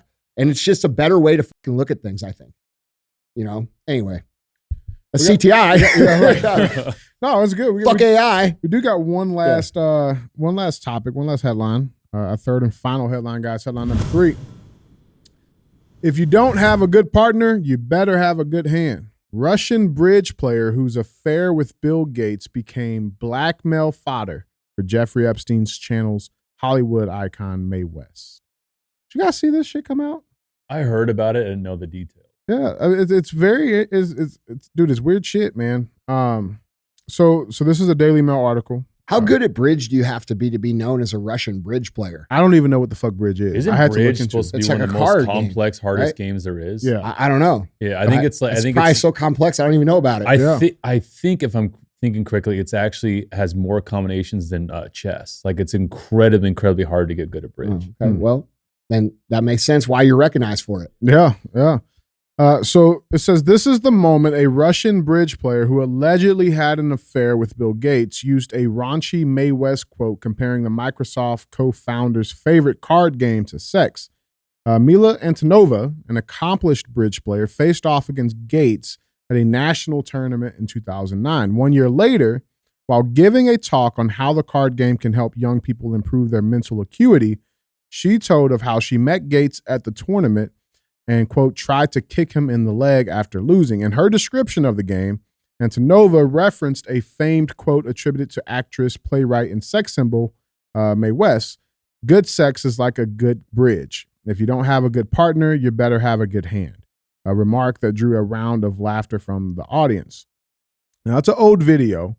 The 13-year-old video has resurfaced after a bombshell report by the Wall Street Journal claimed that disgraced financier and convicted pedophile Jeffrey Epstein used his knowledge of Gates' alleged affair with Antonova in an attempt to blackmail the former Microsoft chief. So let's head over to the Wall Street Journal, which I don't know if are we at the point of giving them credit yet? No.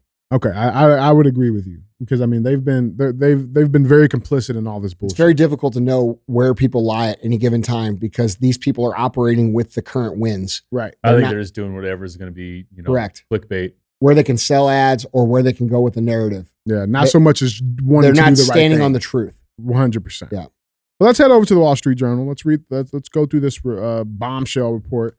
Their headline says, Jeffrey Epstein appeared to threaten Bill Gates over Microsoft co-founder's affair with Russian bridge player. And they outline this in detail. Let's go through it quickly.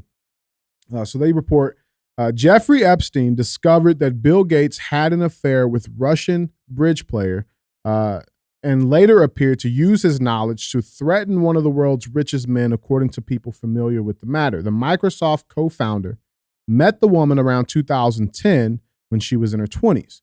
Epstein met her in 2013 and later paid for her to attend software coding school. In 2017, Epstein emailed Gates and asked to be reimbursed for the cost of the course, according to the people familiar with the matter. The email came after the convicted sex offender had struggled and failed to persuade Gates to participate in a multi-billion-dollar charitable fund that Epstein tried to establish with J.P. Morgan Chase. The implication behind the message, according to the people who have viewed it, was that Epstein could reveal the affair if Gates didn't keep up an association between the two men. Quote, Mr. Gates met with Epstein solely for philanthropic purposes. Having failed repeatedly to draw Mr. Gates beyond these matters, Epstein tried unsuccessfully to leverage a past relationship to threaten Mr. Gates, a spokeswoman for Gates said. Epstein, of course, was accused in 2006 of sexually abusing girls as young as 14 and pleaded guilty in 2008 to soliciting and procuring a minor for prostitution.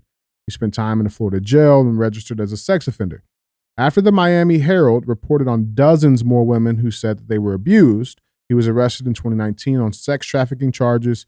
He died later that year in jail awaiting trial in what the medical examiner ruled was a suicide. Now, we know Bill Gates. We know his background. But Mila Antonova, the Russian bridge player, declined to comment on Gates and said she didn't know who Epstein was when they met. Quote, I had no idea that he was a criminal or had an ulterior motive, she said of Epstein. Quote, I just thought he was a successful businessman and wanted to help, she added. Quote, I am disgusted with Epstein and what he did. Now, this is Mila. There's the picture of Mila with Bill Gates. You guys remember, head over to andyfrisella.com. You can find these there or go down the YouTube description below. So how it apparently all started. Antonova had an idea to start an online business to teach people how to play bridge, and she sought funds for it, according to documents viewed by the Wall Street Journal. Boris Nikolic, a Gates confidant and top science advisor at the time, who also knew Epstein, introduced Antonova to Epstein to help her raise the funds, the documents prove or show. Nikolic said when he first met Epstein, it was in his capacity as Gates' scientific advisor, and they discussed philanthropic proposals. Quote, I deeply regret that I ever met Epstein, Nikolic said. Quote, his crimes were despicable. I never saw anything like his illegal behavior. My heart goes out to his victims and their families. Antonova and Nikolic met at Epstein's townhouse in November of 2013, where she presented her proposals to Epstein, who provided feedback. Documents show she was looking to raise $500,000 for the venture, which she called Bridge Planet. Its mission was to, quote, promote bridge by creating quality tutorials for beginners and advanced players. How the fuck does that cost 500 fucking grand, bro? You could do that for 5 fucking grand. Probably trying to build like a whole website and an app or some stuff too, like paying for all that coding. Shit, bro. I know how to do that for cheap. I'm a bootstrapper. Yeah. Yeah. Buy my course. $500,000. That's right.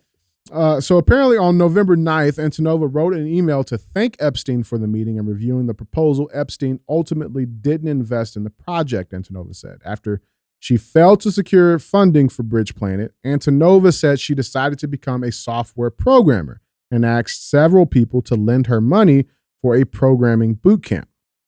Sounds like she's just like digging for money. What it sounds like to me. I don't know. Like she's just young and trying to hop around, trying to find something that she can make happen. Yeah. I don't know.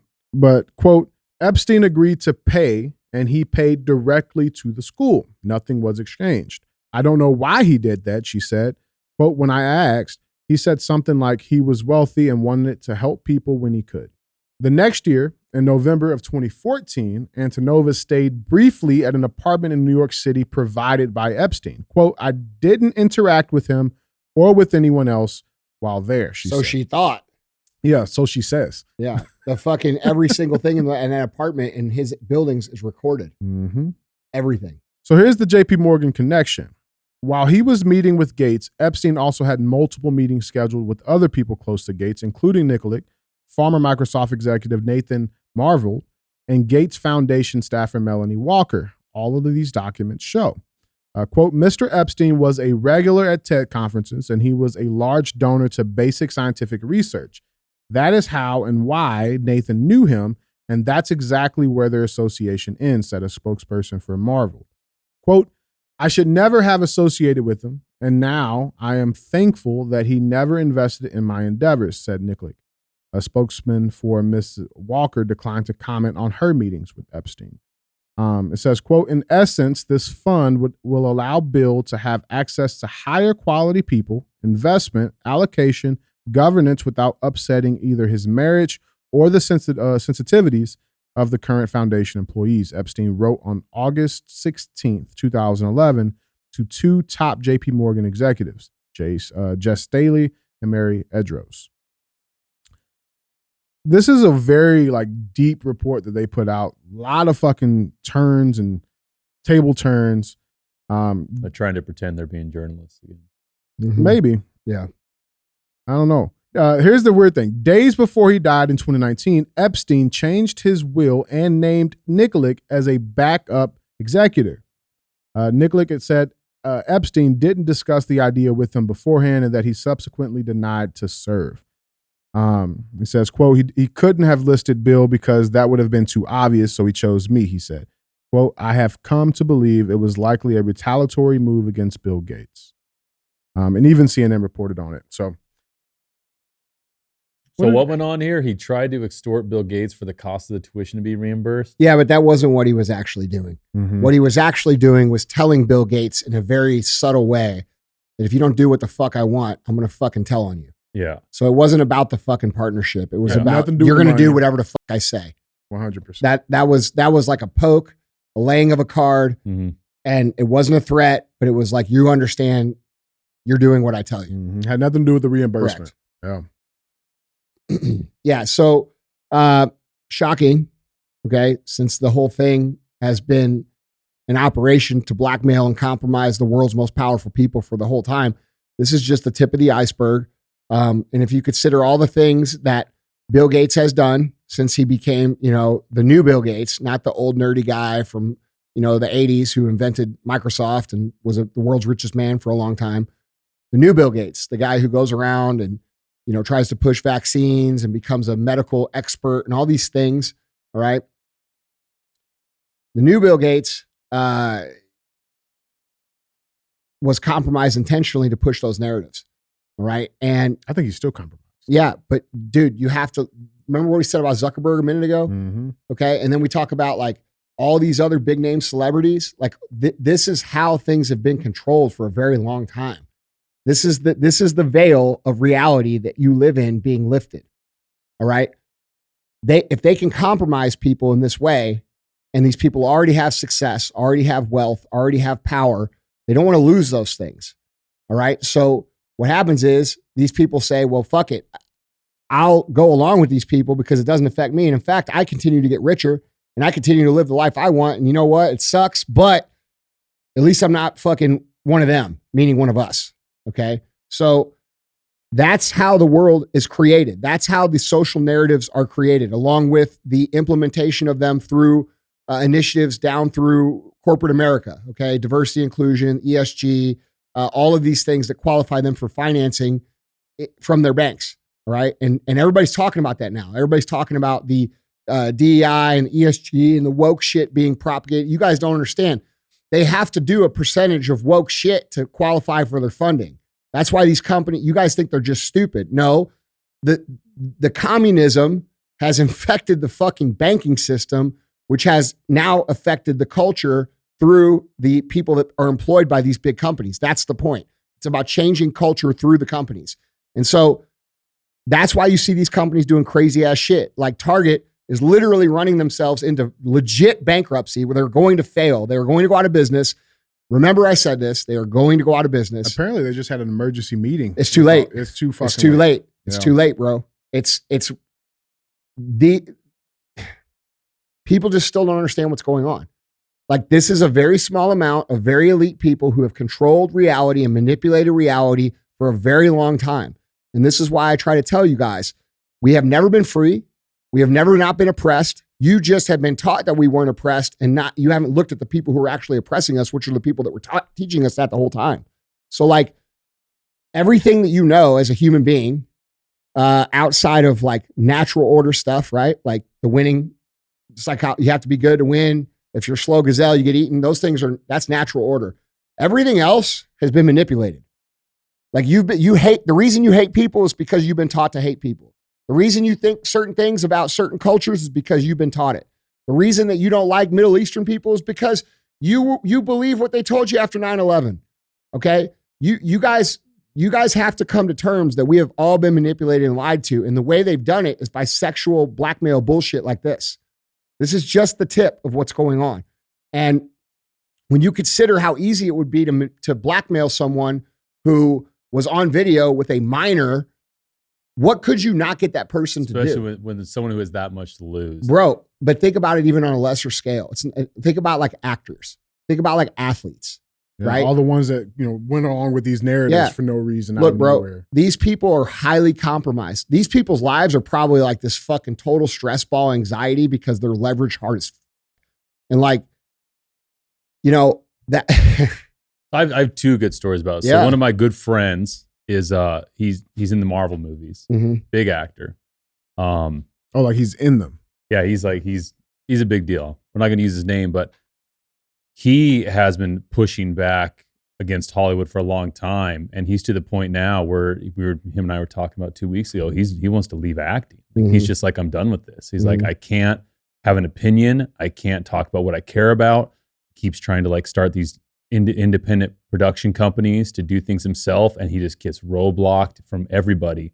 And so he's just trying to think of, he's essentially at the point where he's like, I need a new career move. Like I can't do this Hollywood shit anymore, because he very much speaks out about everything that went on with COVID. He speaks out about how they're trying to manipulate us, and he just gets it's miraculous that he still was able to be in the Marvel films at the status he's at and have that kind of opinion. And I feel for him because he's someone who genuinely likes acting. Like he likes being an actor. It's all he ever wanted to be. He enjoys it. He loves doing voiceover. He loves all that shit. And he's just at a point now where I don't think he's going to continue it much longer because of he won't play the game, and he knows it's just his career is kind of at a point where the good news where's he is going to go after that? I feel like all of that stuff is crumbling. Hopefully. I feel like this stuff, I feel like what I just said, and I said the same shit 3 years ago and everybody freaked the fuck out. You're fucking crazy. That's where we start making the jokes about tinfoil and stuff. But I think now enough people are realizing what is actually going on here. Like, what is this? And they're looking at it, and then they're like, kind of reasoning what could be. And I think now people are starting to understand that, holy shit, man, like we are literally living in the Matrix right now. This is not, we're becoming what George Orwell talked about in 1984. No, dude, we are what George Orwell talked about. I have a second story. Like, I'll admit, a couple of years ago when all this gender ideology stuff started kind of getting popularity, I didn't think it was a big deal. I kind of just brushed it aside. No, because you're an American dude. It's like fucking, you know what? As long as it's not hurting me. Yeah, exactly. Cool. That's what I think too. I didn't care. I was like, do your thing, whatever. I used to go to drag shows all the time. I think they're wildly entertaining. Bro, I lived across the street from a gay bar for like fucking 5 years, dude, in Springfield, Missouri, called Martha's Vineyard. The dudes that were in That's actually a great name. Huh? That's actually a great name. No, for real. That's a great name. Let me tell you something, dude. Yeah. Coolest fucking people ever. Cool. And a lot of them, most of them still are. Bro, I went in there probably 100 times, dude. Never fucking treated bad. Always treated good. Always cool. Like, It's cool. Yeah, same thing. So like, years ago, I used to love going to gay bars. I go to drag shows, all that kind of stuff. When all this stuff kind of started getting popular, I didn't really care. Recently, though, I wrote a children's book called William is a Weirdo. And it's just a book about a kid who is just weird. And it doesn't mean that he's like... You mean he's weird, like he doesn't want to cut off his dick? Yeah. He's just that's weird now. Like, it's like we all have these weird things about us that make us unique. And I said this on a podcast not too long ago. I think the biggest loss in society right now is the loss of the individual, because if you have these weird things about you, especially at that young age, you're told that you need to be pushed into, a different gender or a different political, or they find a way to tell you your weirdness is a sign for something else. And so I wrote this book. I have a phenomenal literary agent. My books have sold very well, and we pitched it to 15 publishers. And we're like, oh, someone's definitely going to pick this up. It got rejected 15 times, and they couldn't tell me why it was getting rejected. They're afraid of it. They couldn't tell me. So I have all the rejections. It was stuff like, love the book, not for us. Good luck with this. Just like very generic. Because they did love it. They couldn't tell me why they wouldn't publish it. Because they're cowards. So I got on the phone with, I put on my Instagram story, I said, does anyone have a connection to the publishing world that's willing to talk to me? A publisher wrote me and said, I'll talk to you. So I got on the phone call with her, and I was like, off the record, is this book being rejected because it doesn't fit the current agenda of children's books? And without a doubt, she said 100%. If you go to a Barnes & Noble, the way Barnes & Noble table space works is it's rented like real estate. So they pay for a 12 by 12 spot to put whatever books they want there. If you go to a Barnes & Noble in the children's book section, it's books that are literally called like Anti-Racist Baby, A is for Activism. Like, it's all books that are very much pushing this agenda with gender ideology, politics, all that kind of shit. And they're not even letting kids be fucking kids, bro. They're not. And so that's the big issue for me. And me so too. The fact and I know you enjoy the story because you also write children's books. At that young age, when you are so impressionable and you come across anything that's hard that makes you question yourself, and all you're being surrounded with is this talk that, oh, if you're uncomfortable, it means you're probably a different gender. If you're uncomfortable, it's this and this. You're not at an age to comprehend that it's you just having your own unique, weird, individual, No, hobbies you're supposed and to tastes. trust your parents and the teachers and all the adults, and they tell you that shit, and then you just don't even question it. Yeah. So until I experienced this massive rejection with my book by the publishing world, my eyes weren't that opened my eyes to like, holy fuck, it is a very deliberate thing being done. And fortunately, this publisher I talked to agreed to take it on. It's available for pre-order now. I'm going to plug it. WilliamisaWeirdo.com. You can pre-order this book. I think the book's going to sell phenomenally well once it gets out in the world. But the fact that no publisher would touch it, even given my track record of selling hundreds of thousands of books, blew my fucking mind. Yeah. And when they told me why, it just clicked. And I went to Barnes & Noble, and sure as shit, everything is down one lane right now with children's books. They're all pushing one narrative, and it's fucking... It should be terrifying as a parent to know that is deliberately being done by big publishing houses. You know what the problem is, bro? You don't have a tinfoil hat. That's I what it told is. him that if you before had we a started. tinfoil, if you had a tinfoil hat, you would have known this was going to happen. I'll get you one though. I got you. I mean, I saw it as an issue, and I saw it as like, I'm a father myself. I didn't see it as that big of an issue until I experienced those 15 rejections. Yeah. And they like, even my agent was like, I don't know what to tell you, Kyle. She's like, I don't know what to tell you. You put some good transgender story in there though. Well, I made the joke. Yeah. I made the joke. I said, if this book was called William Finds His Pronouns instead of William is a Weirdo, it would get published tomorrow. Yeah. And the publisher I was talking to said, oh, absolutely. She's like, you would have sold that book in the first day. Yeah. Bro, did you see some of the state legislators are starting to like ban that shit in schools? Mhm. Like Nebraska just yesterday. Mhm. Nebraska banned transition surgeries. And I believe they also put some sort of restriction, I could be wrong on it, but about pronoun use in schools. Yeah. So we're starting to see some like legislation to actually stop some of this shit that's going Well, on. that's good. So I have a friend too who moved from LA to Austin, and they're very well off. They have I think a 3-year-old, and they were trying to find a Montessori school to put their I believe it's a boy. No, it's a girl, 3-year-old girl. They're trying to find a Montessori school to put her into, and they go to the nicest one in Austin. Mm-hmm. They got all these referrals, one of those ones that's hard to get into, and they tell him, "Oh, the great thing about our school is we don't have genders. Like the male staff can change the girls' diapers, and the female staff can change the boys' diapers." Oh, that's just what we want. And he literally said, "He's like, fuck no. Yeah. Like there's no way a male staff is changing my 3-year-old daughter's diaper. No. Like as a dad, I had to prevent that. So he told me, he's like, Kyle, I'm not even Christian. He's like, I put my daughter in a Christian school because it's the only school in Austin that still honors the difference between a boy and a girl. Dude, my brother's had to move his 3 kids like 4 different times. It's fucking because of weird shit. crazy. And it's scary. And like I'm at the point now where like my girlfriend and I already discussed, like our son's probably just gonna be like, we're just gonna bring in tutors, and I travel a lot anyway, so we're just gonna educate him on the road. But like I don't even know if he's ever even gonna go into He won't get public any school. a better education than what you can offer him. That's what I think too. Yeah, I don't agree see with it. that. There's no teachers. Bro, you're like the coolest fucking dad in the world, bro. You I'll take take that. Thank you. No, it's real shit. Like you take your kid into real life, you do stuff with them, you know, not just like kiddie stuff, but like take him everywhere. Yeah. Like Yeah. it's cool. Like I like watching it. I Yeah, think thank you. other people do too. I mean, that's why you got such a good following, but it's, you know, that's the way kids should be raised. They should be like, that's how I was raised. I was raised to the real world from day one. Like growing up, like my, you know, did I have the perfect childhood? No. Okay. But like I had a pretty fucking good one. And the best part about it was this. I learned a lot about shit that fuck people up and why not, you shouldn't do those things. But I also learned the real world from the very beginning. One of the first things my dad ever taught me when we were 3 and 4 years old was how to shake someone's hand. And he used to say this to us, dude. We'd be going somewhere. And I can remember being like a little bitty kid and him like stopping the car. He said, okay, we're going to go in here and you're going to meet this and this and this. And what are you going to do? And we would be like, we're going to shake his hand firmly and look him in the eye and say, nice to meet you. Like we were taught that from like 3 years old. So there's actually a children's book. I think it's called Look Them in the Eye When You Shake Their Hand. Something along those lines. That's about teaching young boys to be men. Yeah. And the same publisher who published William is a Weirdo for Me, they also published that book. And they said other publishers reached out to them, said, really, you published that? And she's like, why wouldn't I? It's a good message. Yeah. But even the fact of like just raising a young boy to be a young man is something that the large body of the publishing world is not supporting right now. That's because they don't want men. They don't want men. Look at every single social agenda that's out there for the last 15 years. They don't want men. They want women saying, I can do everything a man can do. You can't do everything a man can do. It's a very obvious thing.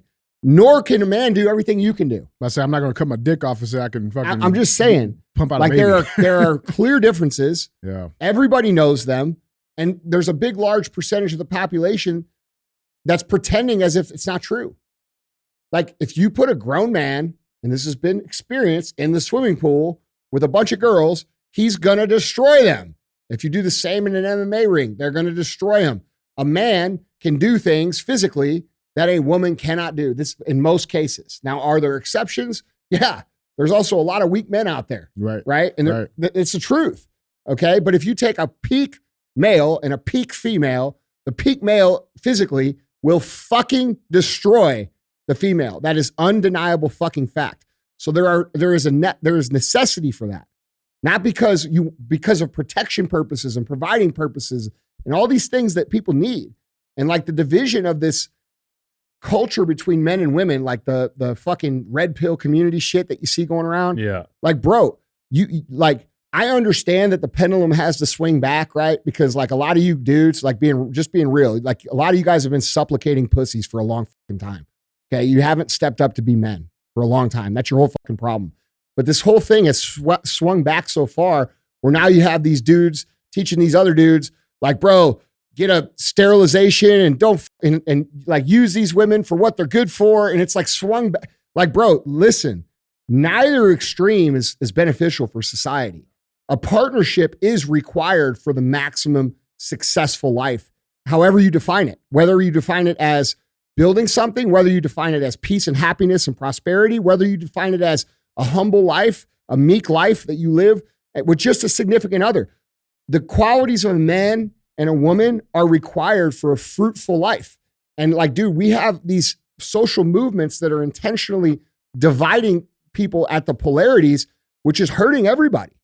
Like, I don't know one successful dude. Like, I really don't. I don't know one successful dude that built it on his own. Not a single fucking one. Well, and you look at like the successful guys that are, say like the guys that are single and have a lot of money, they all appear fucking miserable too. Well, but dude, there's a difference between having a lot of money and actually building something. Yeah. There's so many ways now to gain access to funds that aren't necessarily building something, right? Like we just talked about the coaching shit, right? Like there's all these different ways.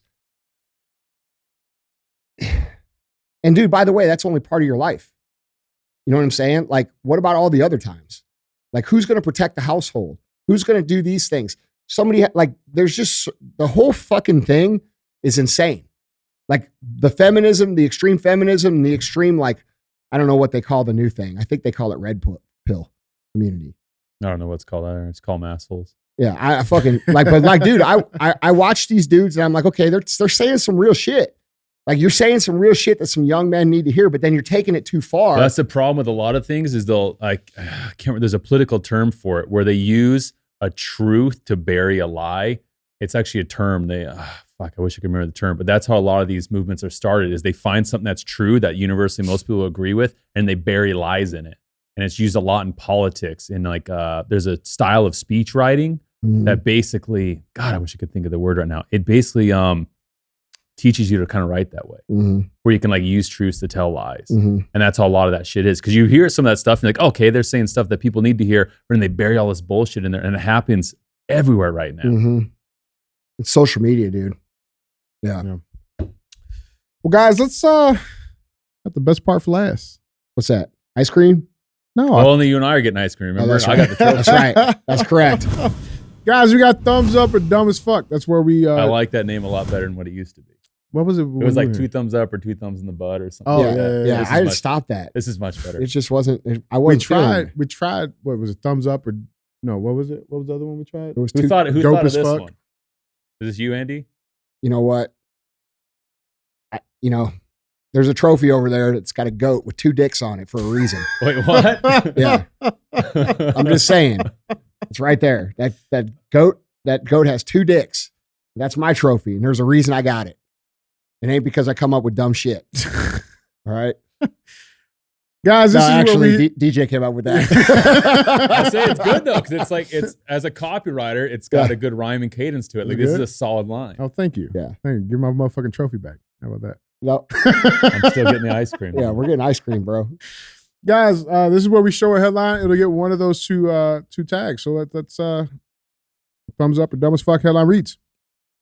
Dollar General manager chases thief, hits him with her car. Video goes viral. Have you guys seen this? No. Oh, this is a good one. So a Dollar General manager has created a buzz on social media after a video of her chasing down a store thief has gone viral. Apparently, the robber used to regularly steal from the store. Tired of his way, the manager chased him down while he was on a bicycle and hit him with her car. The thief fell from his cycle and all the stolen goods were scattered on the road.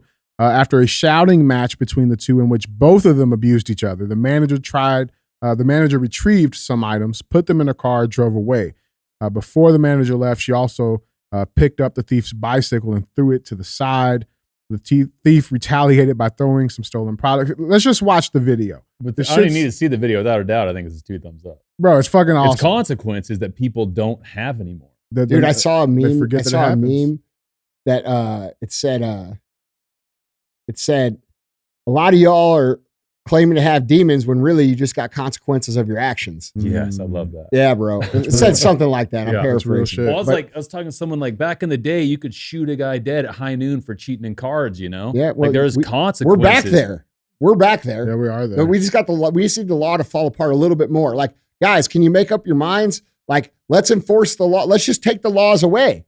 Yeah. Because then we can take the laws away and we'll fix society real fucking fast. Dude, when people know that there's going to be consequences like that, they straighten. There's only consequences for one fucking kind of person right now in society, and that's the truth. Okay? So it's anyone who goes against their fucking narrative. So anyone who acts outside the narrative, they get the law imposed on them. Anyone else, real criminals that just fuck up society, they get a fucking pass. Yeah. We just need to, like, bro. You got to erode a little more. Collapse a little more. Yeah. Because it's the only thing. It's the only thing keeping these motherfuckers from being fucking taught very difficult lessons. It's like that other quote. I think you have it on one of your guns or something where it says the problem these days is people no longer drink from the skulls of their enemies. Yeah. Don't you have that like written down the side of one of your guns? Yeah. Like when I first heard that I also line, got one that says "Make my fucking day." When I first heard that line, it was Clint one of Eastwood. those things where I was like, "Fuck, I wish I." Like that was one of those things. I was like, damn, I wish I wrote that line. Yeah. It's so good, Bro, Yeah. I'm like a fucking paradox though, bro. Like part of me, I feel that way. And then the other part is like, you have to really be my enemy. Like I can't just like. Yeah, but that's human though. That's what I'm saying about being a weirdo. Like the whole thing about William being a weirdo is the whole book's about these paradoxes in his life, like different things he likes, but he's not one thing or the other. He just happens to have a variety of hobbies and beliefs, which every person has. Yeah, and that's why we have so much of the mental bullshit we have going on, because everybody believes that you have to fit in one category exclusively. This is what feeds cancel culture. You should be a paradox. Huh? Yeah, everyone should be. If you're not a paradox, you're a parrot. If you don't have, you don't want to be that. I just thought of that. Yeah. Copywriter right there. Yeah. Hey, say that shit again when I ain't talking. That was good stuff. If you're not a paradox, you're a parrot. Kyle Creek, not the captain. Yeah, not bro. That should be the name, not the captain. No, I'm gonna use my real name. That'd be so great. That'd be so great. I already have a name. All right, let's see this video. Let's watch this fucking video. It's crazy, man. Here it is. Now the criminal's on the bike. Oh shit!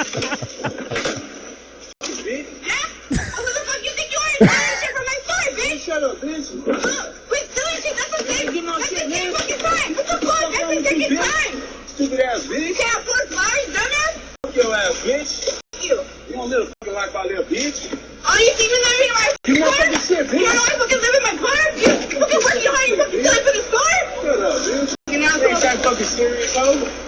Not that fucking serious. Are these guys brother and sister? Get your shit. Buy your own shit. Dumbass bitch. Fucking messing up this person's house. What the fuck? You did that. Yeah, poor fucking shit. Bro, there's mustard all on the driveway. This is amazing. I'm all for it. First of all, these motherfuckers are brother and sister. They got. You think they're related? 100%. Look at the way they're arguing and fighting. Like these two fuckers know each other. They're at least old friends. Yeah. They definitely There's at a some history. point. There's a history. These there. motherfuckers know each other. Okay, they're not arguing. This is not a random Dollar General store manager with a criminal. This is fucking no. Well, it says that he'd been in there several times. Yeah, he stole from because a he was few always times. doing it. Yeah, well, he was in there several times for something else. Okay, so I'm just saying these two motherfuckers know each other. With that being said, dude, she deserves a fucking award. I think that's awesome. Yeah, I love this. And if I'm wrong about her, I'm not. Listen, I'm just teasing. Yeah, right. I love what Don't you hit me did with your here. car. Yeah. Hopefully, she doesn't get any I'm not kind of- trying to disrespect. That's Yeah, all. no, it's It's real. just funny conversation. Like that shit looks funny. Well, the unfortunate thing about this is hopefully she doesn't get some kind of charges. Well, I mean, here's the thing in which as of right now, there's not been a update to the situation, but social media, of course, everybody's been commenting their opinions on this. One Twitter user wrote, "If I was rich, I would send people like her boatloads of money, change their life money." While another one said, quote, "We need more of this, much, much more of this." A third Twitterati commented, quote, "We are fed up with people stealing. That's one of the many reasons why prices are so high on goods in the store." And then you also got other people that are saying stuff like this, quote, "I'm on the fence with this. They were both wrong. I think she was just fed up and this was the last straw. I hate that she will get fired for this. We have to stop normalizing stealing no matter how rich the company is. Hope he does some jail time before he wins his lawsuit." You know, people have been on the fence, but the thing is, it's like, okay, well, I mean, if Dollar General does fire her from this, where else would she go? You know, Walmart? I don't know. People are stealing from there too. That's why they're closing down their stores. You know, and like when you have law enforcement that are not supporting or, you know, not being supported, I should say, to do their jobs, and you got prosecutors not prosecuting these people who are stealing, what else? I mean, what else do you If I were expect? the owner of that particular location, I would give her a bonus because she didn't need to Put defend herself your in danger. goods. Yeah. Like she doesn't have any skin in the game for making money off that. She's getting paid an hourly wage, Yeah. and she went out of her way. And I think it's awesome. But sadly, if that motherfucker lawyers up, he could gonna get win. a settlement. Mhm. That's the world we live in, and that's just fucking awful. I mean, but that's the Pathetic. thing. It's like, I feel like with her, she's in a lose-lose position, right? Because if she does not do anything to stop the stealing, right, Dollar General will do just like Walmart did. They'll just start closing down their fucking stores. That's the reason why they've been closing down stores. They're closing down the stores. Theft is an issue. It's higher than what it has historically been, right? That was the CEO of Walmart. So it's like, No. It's not higher than it's historically been. It's at an all-time historic high. That's a misquote. That might be what he said, but he's wrong. Yeah. Theft right now is at an all-time historic high. All time. Yeah. And we have to like think about why that is. Okay. So we purposefully don't prosecute criminals. Criminals create more crime. Companies shut down, which puts more people in poverty. See? Which makes them have to steal more. Yeah, it creates a cycle. But my point is, they are trying to third world the United States of America. All right. And that same exact cycle is created with cancel culture. Okay. Bud Light puts Dylan Mulvaney on a fucking beer can, and the entire fucking population, rightfully so, gets pissed off. Okay. They stop buying Bud Light. But who suffers from that? It's not the rich executives. None of the rich executives are losing a fucking dollar. It's the working class motherfuckers that work right up the road here at Gray Eagle, the biggest AB distributorship here in this area, that are fucking getting laid off. Okay. So like this shit is intentional to create more destruction economically and socially in this country. This is the reason why the border is wide open. This is the reason why crime is not prosecuted. This is what they talk about in Klaus Schwab's fucking books. Okay. They talk about you owning nothing and being happy, and they make it seem like it's a utopia. Well, now you're getting a taste of what this is going to look like. This is going to look like a third world country that a very few rich people exist in, and they rule over all the very extremely poor people. And so that, when I look at this, that's how I see it. Yeah. What do you think? I just hope she doesn't get in trouble for it. Like, I just want to, What do you think, bro?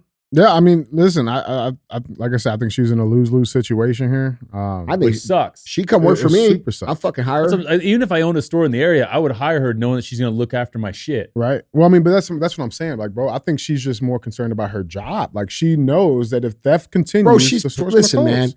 She's just trying to make fucking ends meet. Look. Real talk. You and I talk about this a lot. Most of black culture is fucking sick of this shit. They're fucking sick of it. Okay? There's like we have this identity grouping thing going on where we put everybody into these groups. There's a shit ton of black people in America that look at what's going on with the black crime and they're fucking appalled and embarrassed. I've been told that probably 1,000 times in my DMs, where I've had people that listen to the show who are African Americans or Black Americans, whichever you choose to call them, who say, man, this is fucking embarrassing, bro. Like, I don't know what the fuck to do. I hear that all the fucking time. You fucking said that to me.